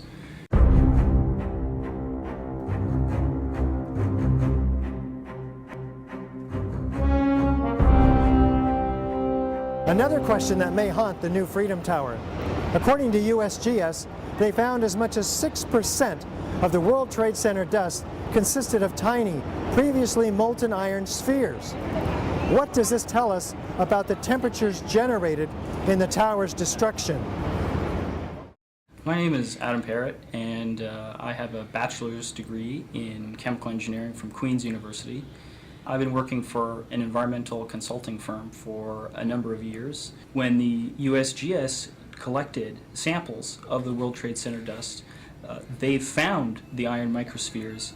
Insofar, the USGS does not have a valid explanation for the presence of these iron microspheres. But I've independently seen thermitic activity within 2 separate independent samples of World Trade Center dust. I'm Jerry Lobdell.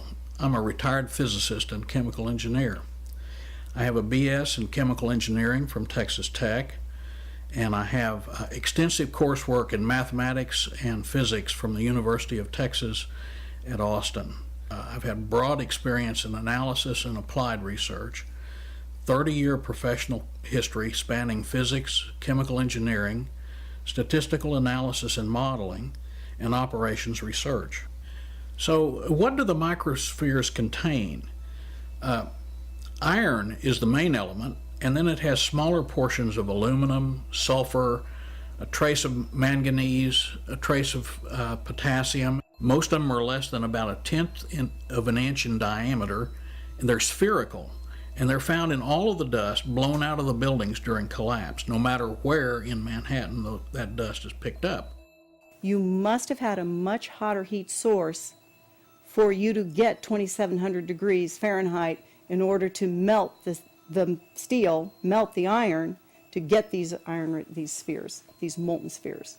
Your heat source must be something like a chemical reaction, an exothermic chemical reaction that reacts, in the case of thermite, reacts at 4500 degrees Fahrenheit. My contention, based on finding thermite residue in the dust, is that it happened before. It didn't happen after in the fires that ensued in the rubble pile afterwards. It's all the characteristics of the microspheres, along with what I see in the attack of the beams that were actually found, tell me that thermite was involved in melting those steel beams.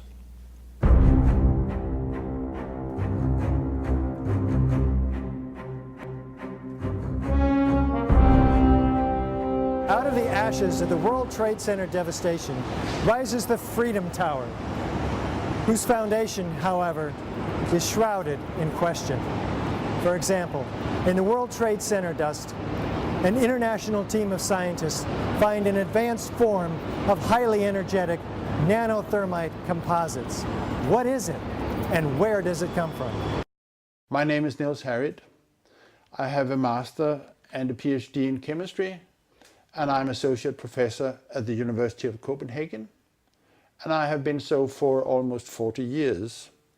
I have published close to 60 peer-reviewed papers in the best journals, and currently I'm involved with research X-ray time-resolved spectroscopy on time scales of 1/1,000,000th of a second. In the dust, we found what we characterize as unreacted thermitic material in the shape of some very tiny red-gray chips, which have different properties. Most importantly is they're still reacting, some of them, and in the reaction they produce molten iron, which is the prime indication of a thermitic reaction. And such a reaction can be used to destroy steel structures. What we have found is a modern version of thermite, which we call nanothermite, which is produced in a different way. It is not just two powders being mixed. The material is actually built from the atom scale up. We call it the bottom-up procedure, which is what you do in nanotechnology.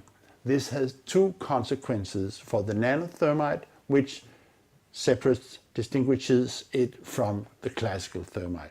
First, the ingredients are much smaller, which means they're reacting faster and they are more easily ignited. The primary elements in the red material are aluminum, iron oxide, as well as silicon and carbon. The iron oxide appears in faceted grains, approximately 100 nanometers across.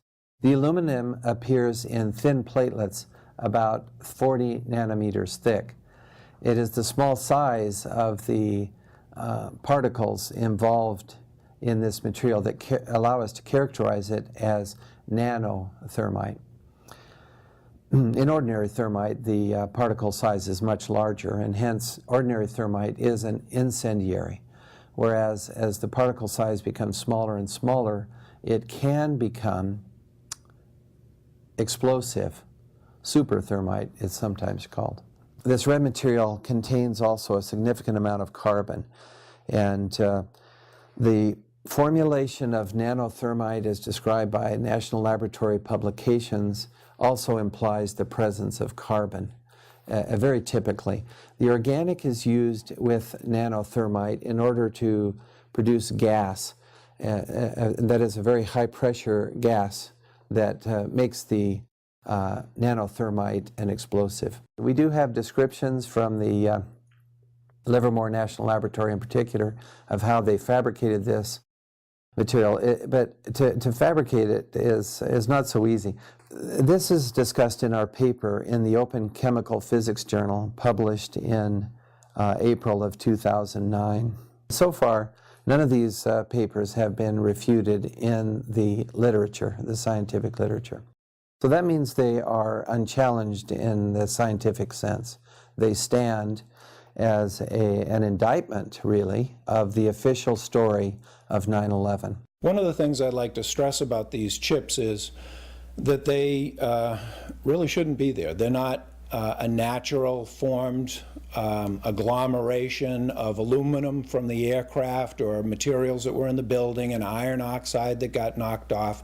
It isn't just a haphazard bringing together of iron oxide and aluminum, which is the basic components of thermite. This is a material that is made up of nano-sized particles that are all very uniform, very symmetrical. The formulation of the gray chips is nano-sized.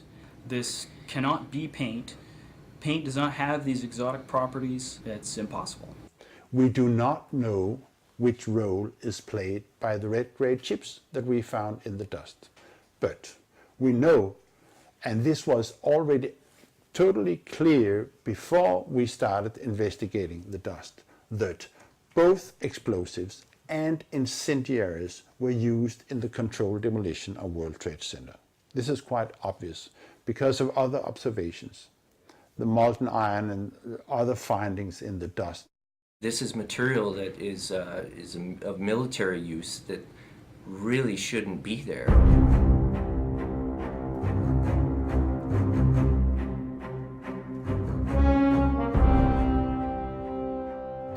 And our whole society is being led to believe that these fundamental laws of physics, hard science, don't apply anymore. I think that should really frighten all of us. Just all the other evidence of seeing flashes and explosions and the melted metal and the dust particles and with the explosive chemicals found in the debris. There's just a lot of questions about what's been going on, and that these questions have not been answered or even addressed in any sort of full way. My name is Rick Folks. I'm a structural engineer with over 40 years experience in engineering. I'm a president of my own engineering business here in Arizona since 1983. Prior to that, I was a vice president with prominent engineering firms in the Phoenix area. I have experience designing large structures, including power plant structures, shopping center structures, schools, commercial buildings, you name it. I know structural design, and I know that on September 11th, when I saw those twin towers coming down, I knew there had to be more to the story than just a fire causing those failures. That had to be a controlled demolition that we were witnessing. The government has lied to us, and we need to get to the truth. Those victims deserve the truth.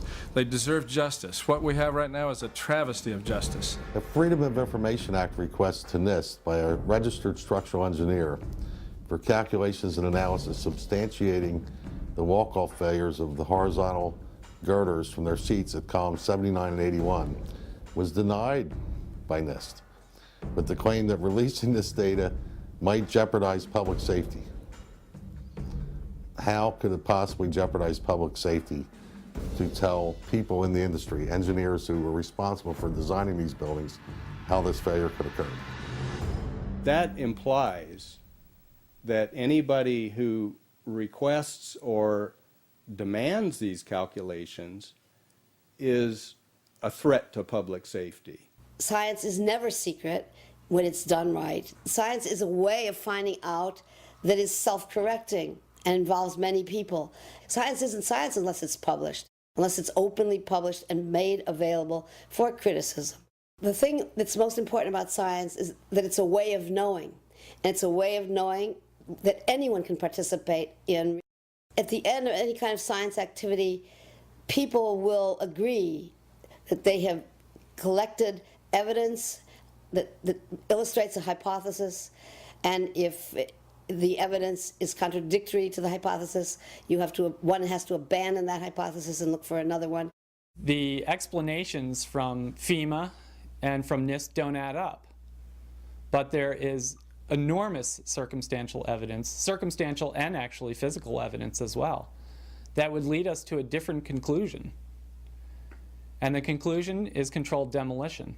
It was a shame that after the collapse that a forensic unit, a forensic engineering unit didn't go into the debris and try to find at that time why the towers had collapsed. I'm sure there was other evidence that could have given a better indication at the time that there was something else wrong. Any honest investigator would be looking at this and looking for explosives and so forth. The NIST investigation didn't go there. They just would not look for explosives. There have been explosives found in the dust and the debris, but this has been the work of independent researchers, not NIST. And the physical chemistry of everything that I wrote about is consistent with no other hypothesis. And all of the testimony of eyewitnesses, all of the video evidence supports only controlled demolition as the cause of all three World Trade Center buildings' destruction. You don't have to be a chemical engineer to question that official story. It's very, very obvious. Both Building 7 and the towers were brought down by demolition. It couldn't have been any other possible way. That conclusion I come to based upon, first of all, my training and my education, particularly my experience in blowing up major structures that had been designed to withstand blasts. The experience that I had gained in the military and as an engineer was irrefutable. Those buildings were brought down by explosives. So the preconceived notion of NIST is that there's no evidence for explosives, and so there's no point in looking. That is the most unscientific thing that you can possibly think of, not to look because you don't expect to find evidence, and in fact the evidence is overwhelming. They state these conclusions for which there's virtually no evidence, and then they ignore conclusions that can be drawn from the evidence. It is my opinion, as a former 12 Bravo combat engineer, well trained in the use of explosives, that this building, all three buildings, were brought down as a result of controlled demolitions. Elevator company personnel had 24/7 access to the shafts, which is the normal time in the evening and early morning hours when they perform their maintenance. And of course, their access to the elevator shafts gave them total access to the surrounding core columns, the interior of the core columns. It took some kind of consciousness raising on my part before I was willing to look at the possibilities. And really, you need to go where the evidence leads. We know we've been lied to about 9/11. We don't know for sure who did it. We don't know exactly how they did everything. And that's why we need a new investigation to find out. But in the meantime, there are things we do know. We do know that there was a massive cover-up, that there was evidence hidden and destroyed. And given these conclusions, what remedy do these professionals recommend? The 3 skyscrapers were taken down in a controlled demolition. And all we're asking for is a new investigation. And the NIST also will investigate the dust for remaining explosives. At Firefighters for 9/11 Truth, that's what we're asking for, is we're asking for an investigation that follows national standards. I'm Jody Gibbs. I was licensed for general building and heavy construction as well as architecture over 35 years ago. I was educated at Yale University, the Harvard Graduate School of Design, the Yale Graduate School of Art and Architecture, and I taught at MIT as an adjunct faculty for a number of years in the Graduate School of Architecture. My reasons for looking and demanding and urging people to see that we get a judicial investigation are really very simple. No high-rise steel structure has ever been destroyed by a fire in the history of construction. We have eyewitness testimony of firemen, policemen, news reporters, and occupants of the building to explosions, an enormous number of eyewitness testimonies. Fourth, the buildings fall at a speed which can only occur if the structure has been removed, the vertical structure. We also now have the evidence of thermite and thermate explosives. Most of these things were not even mentioned in the 9/11 Commission report. It's for this reason I urge all architects and engineers to look into the matter, look at the evidence that is available, and sign on to the demands of architects and engineers for 9/11 Truth in demanding that we get a judicial investigation. I signed the petition for architects and engineers for 9/11 Truth because I felt it was an organization trying to get at the truth of what in fact actually happened, what brought those buildings down. So what I'm looking for is a new investigation where all of the original information and tests and hypotheses are re-examined, as well as the ones that have surfaced since, the new ones, including the allegations of controlled demolition. I don't think any of us are pointing fingers at this time. We're just saying, let's reopen it. Let's look at it objectively. Let's look at the evidence, not these fabricated computer models and hearsay and all these predetermined conclusions. Let's really open it up again and investigate this thing properly and then come to conclusions. In my 37 years of experience as a structural engineer, I've never seen modes of failure such as have been exhibited in the case of these buildings, and that's why I feel that we need a new independent investigation to explain the destruction of these 3 buildings. I strongly support an independent investigation into what actually occurred. There are many problems, and in fact, as a forensic engineer, I can tell you that unfortunately the government has destroyed much of the evidence.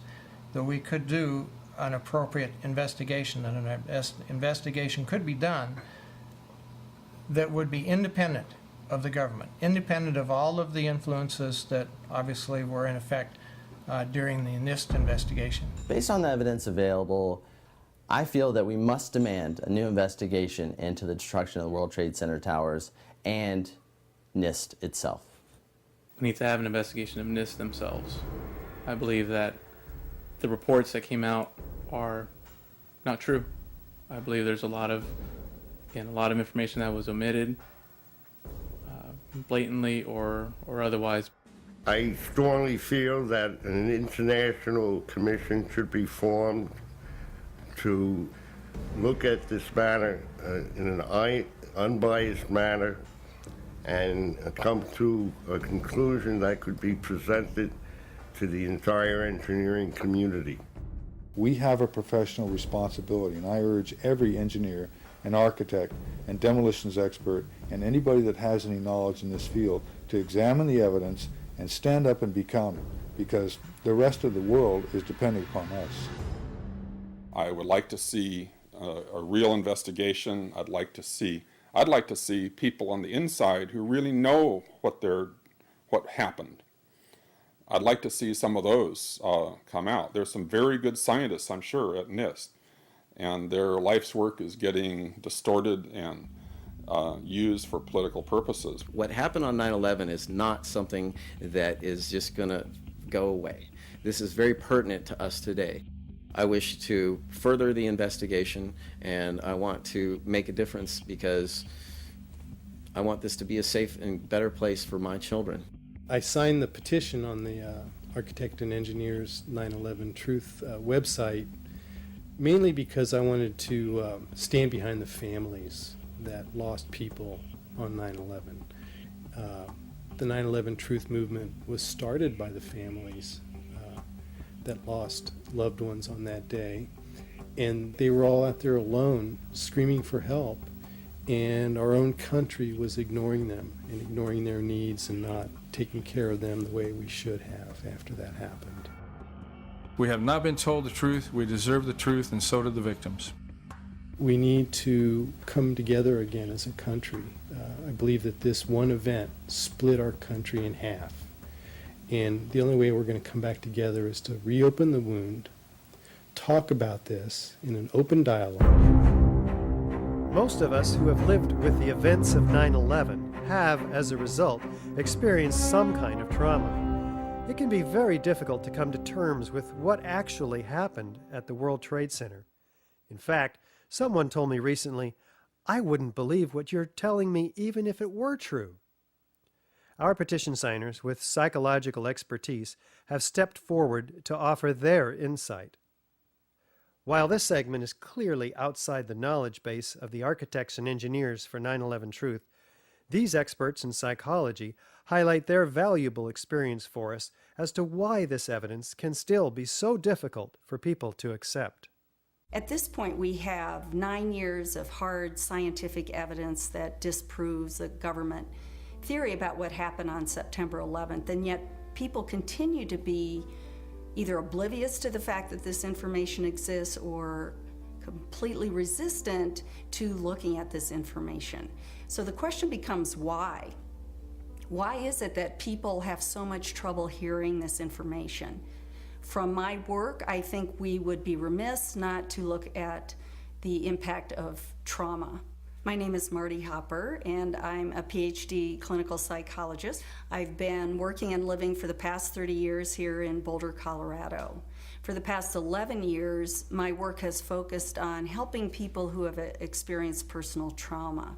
Now, as we know, the horrors of what happened on 9/11 were televised all over the world, and they were televised, in fact, live. We witnessed the deaths of almost 3,000 of our fellow Americans. We know this had a very severe and traumatic impact on a majority of the population. I myself cried for weeks after September 11th. A friend of mine who is a psychologist in practice here in Boulder said that her caseload increased tremendously after 9/11, and people that she hadn't seen in 10 years were coming back into her practice. So I think it's safe to say that collectively as a nation, because of what happened on September 11th, we experienced trauma. I'm Fran Schur, and I have a master's degree from the University of Colorado. I've had a private practice as a psychotherapist and as a licensed professional counselor for about 20 years. Why do people resist this information, the information that shows that the official story about 9/11 cannot be true? What I've learned is that as humans, each of us have a worldview, and that worldview is usually formed in great part by the culture we grow up in. When we hear information that contradicts our worldview, social psychologists call the resulting insecurity cognitive dissonance. For example, with 9/11, we have one cognition, which is what the official story of 9/11, what our government told us, what our media repeated to us over and over, that 19 Muslims attacked us. On the other hand, we have what scientists, researchers, architects, engineers are now beginning to tell us, which is that there is evidence that shows that the official story cannot be true. So now we've lost our sense of security. We are starting to feel vulnerable. Now we're confused. 9/11 Truth challenges some of our most fundamental beliefs about our government and about our country. When your beliefs are challenged or when two beliefs are inconsistent, cognitive dissonance is created. 9/11 Truth challenges the beliefs that our country protects us and keeps us safe and that America is the good guy. My name is Bob Hopper, and I have a PhD in clinical psychology from the University of Cincinnati. For the past 29 years, I've been a licensed PhD clinical psychologist in Boulder, Colorado. When your beliefs are challenged, fear and anxiety are created. In response to that, our psychological defenses kick in, and they protect us from these emotions. Denial, which is probably the most primitive psychological defense, is the one most likely to kick in when our beliefs are challenged. I'm Danielle Dupré, PhD, originally from Switzerland, where I studied psychology and psychoanalysis. For the past 15 years, I've been empowering people who have experienced significant trauma. America is a powerful nation. It has never been attacked. We were confident, we felt secure, and all of a sudden that security collapsed. People started to be fearful. With all those rumors, those news, people didn't know what to think about. And it's a very, very uncomfortable state to be in. And eventually our mind shuts off. Just like when a computer is overloaded, our minds get overloaded. We can't handle it anymore and we shut down. It's easier to deny it and move on with our lives. What some of us will tend to do is deny the evidence that's coming our way and stick to the original story, the official story, and to try to regain our equilibrium in that way. Another thing we can do is decide to look at the conflicting evidence and be sincere and be open-minded and look at both sides of the issue and then make up our own mind about what reality is. I'm Dorothy Lorig. I have a master's degree in counseling psychology from the University of Colorado, and I've been practicing reevaluation counseling for over 16 years. If we can think of our worldview as being sort of our mental and emotional home, I think all of us will do just about anything to defend our homes, to defend our families. And so I see that with people, and I saw that with myself when my brother tried to talk with me about it, of don't mess with me, don't mess with my home, don't mess with my comfort with how things are. And about a week later, I read a lengthy article by Professor Griffin about why he believes the official account of 9/11 cannot be true. And it was a very well-researched article. I was in my office at the time. I sat there and I felt my stomach churning. I thought maybe I was going to be sick.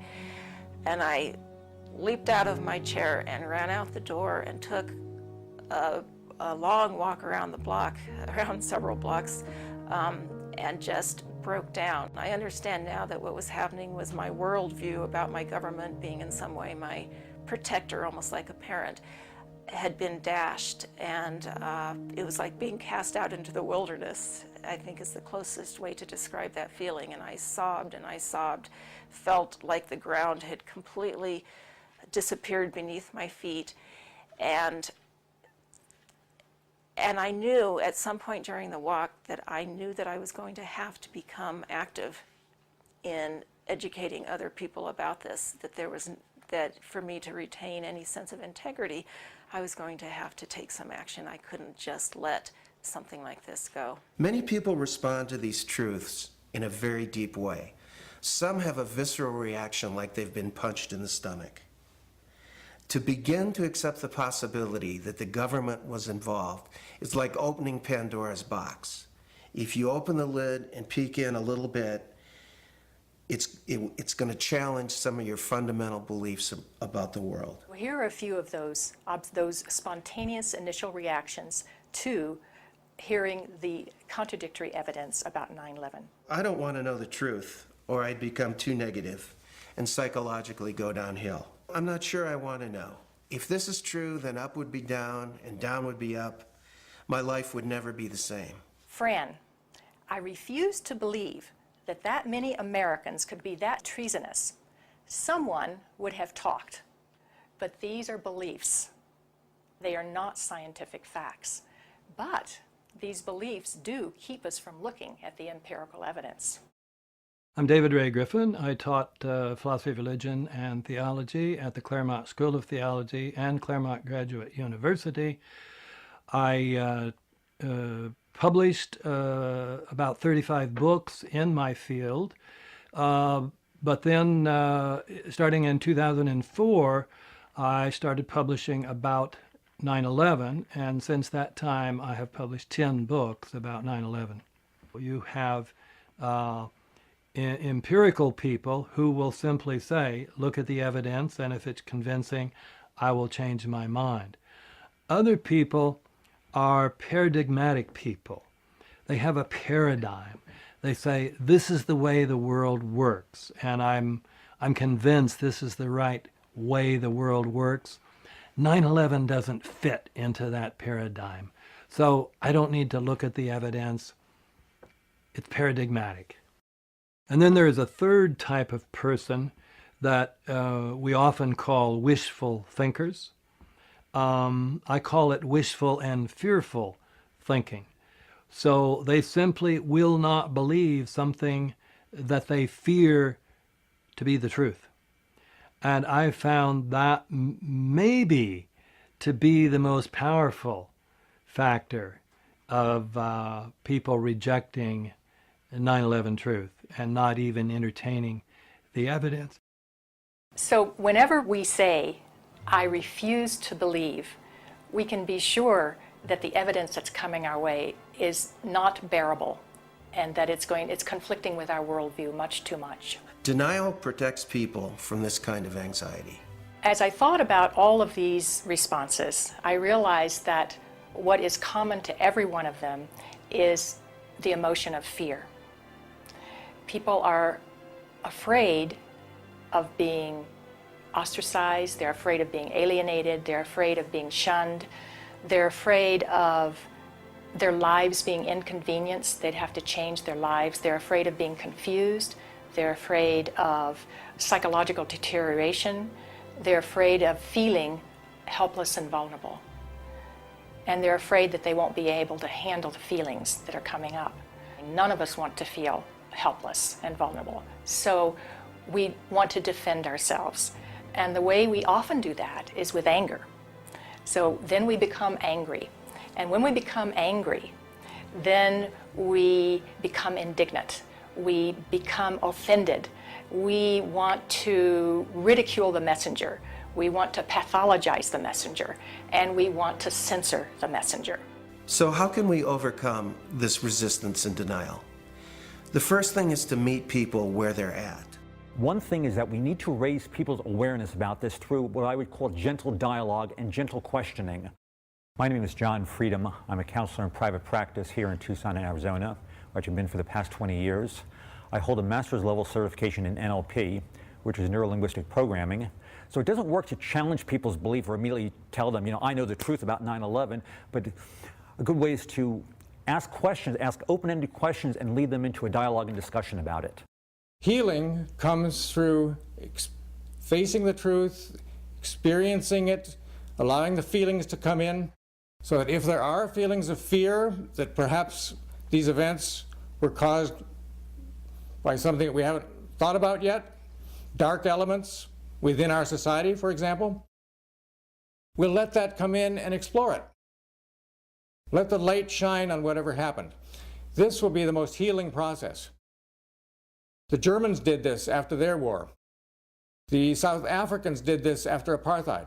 Reconciliation through the truth is what is a deep path to psychological recovery from the myths and lies around which this historic event has been cloaked in the official view. I am Professor William Woodward. I'm trained in the history of science with a PhD. I also have a master's in experimental psychology. I've edited 4 books and published well over 20 peer-reviewed papers. I've taught for 35 years at a state university, University of New Hampshire. I think as a psychologist, to overcome our fear of the traumatic event with new information would be the best, healthiest route to our collective recovery from the trauma of 9/11. That, by the way, is a psychotherapeutic insight that to gradually uncover the truth in your own life, the sources of anxiety, to make them conscious, is the royal road to recovery. One of the ways to deal with the trauma is to find the answers. That's why I think it is of such importance to have a comprehensive investigation.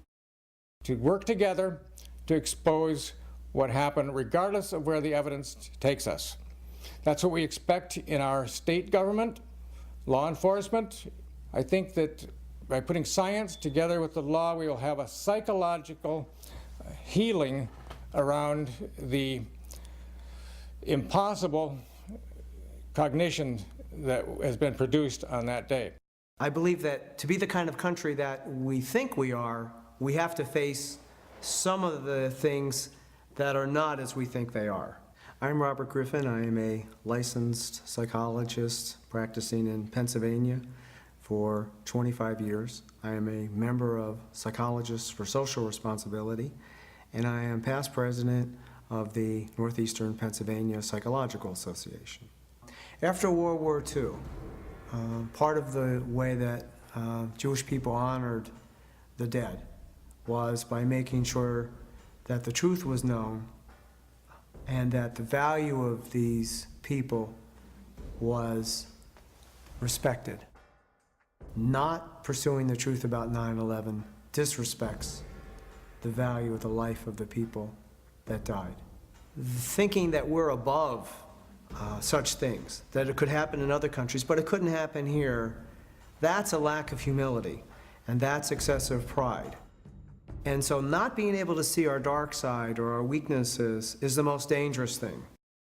The observation that pride is one of the basic human flaws is absolutely correct.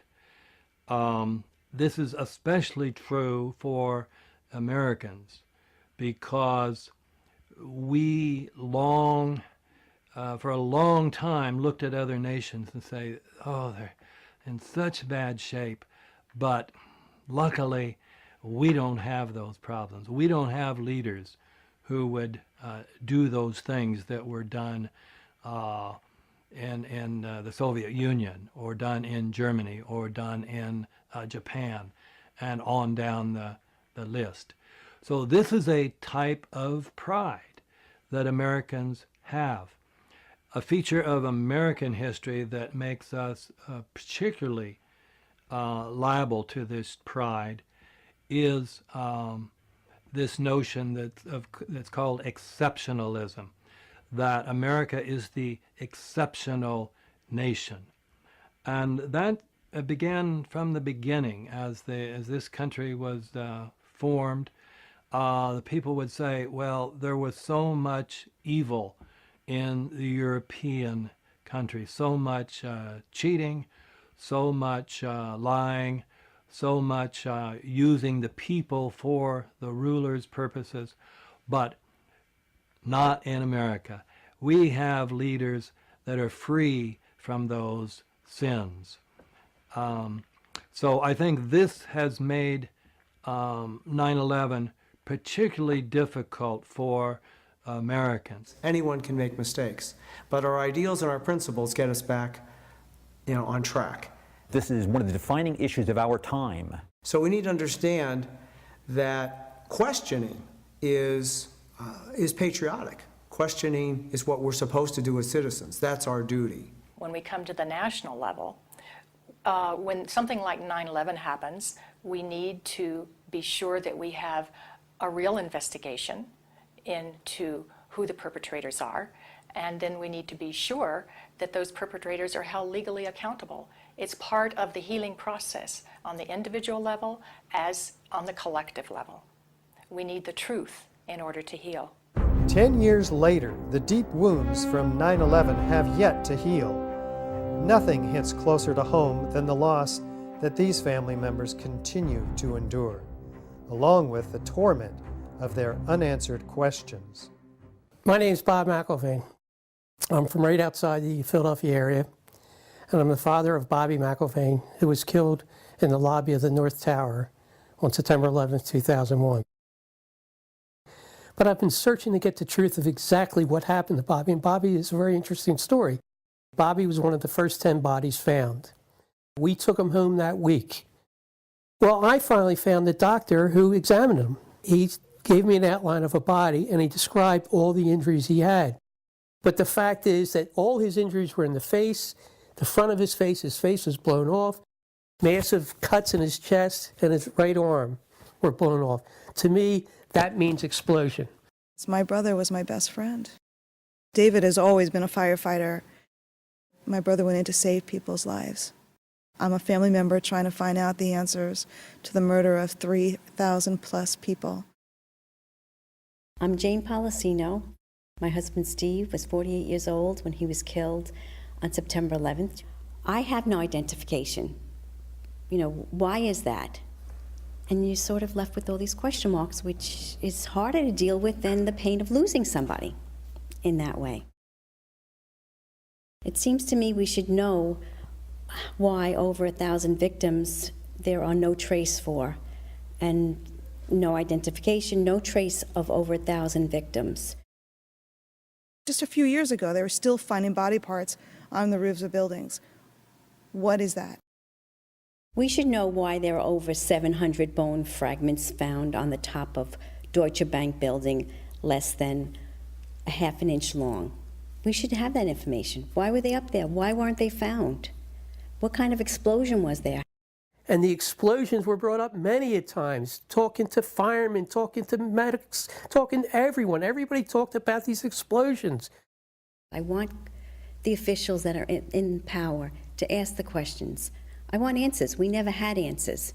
Nobody ever stopped to have a scientific investigation. Please look at architects and engineers. People all around the world, scientists, all around the world are questioning this, that these towers could not have come down. But when you bring science into the equation, that's so important because you can't argue against science. And there's some deep, deep explaining to do. The bottom line is that it needs to be investigated properly. The forensic evidence that you've seen is very real. New light has been shown. A third beam now reaches into the pitch black sky and stands in for the still officially unexplained free-fall destruction of the World Trade Center Building 7. The obvious dark truth about Building 7 may very well provide the key to justice for the victims of the destruction of the Twin Towers.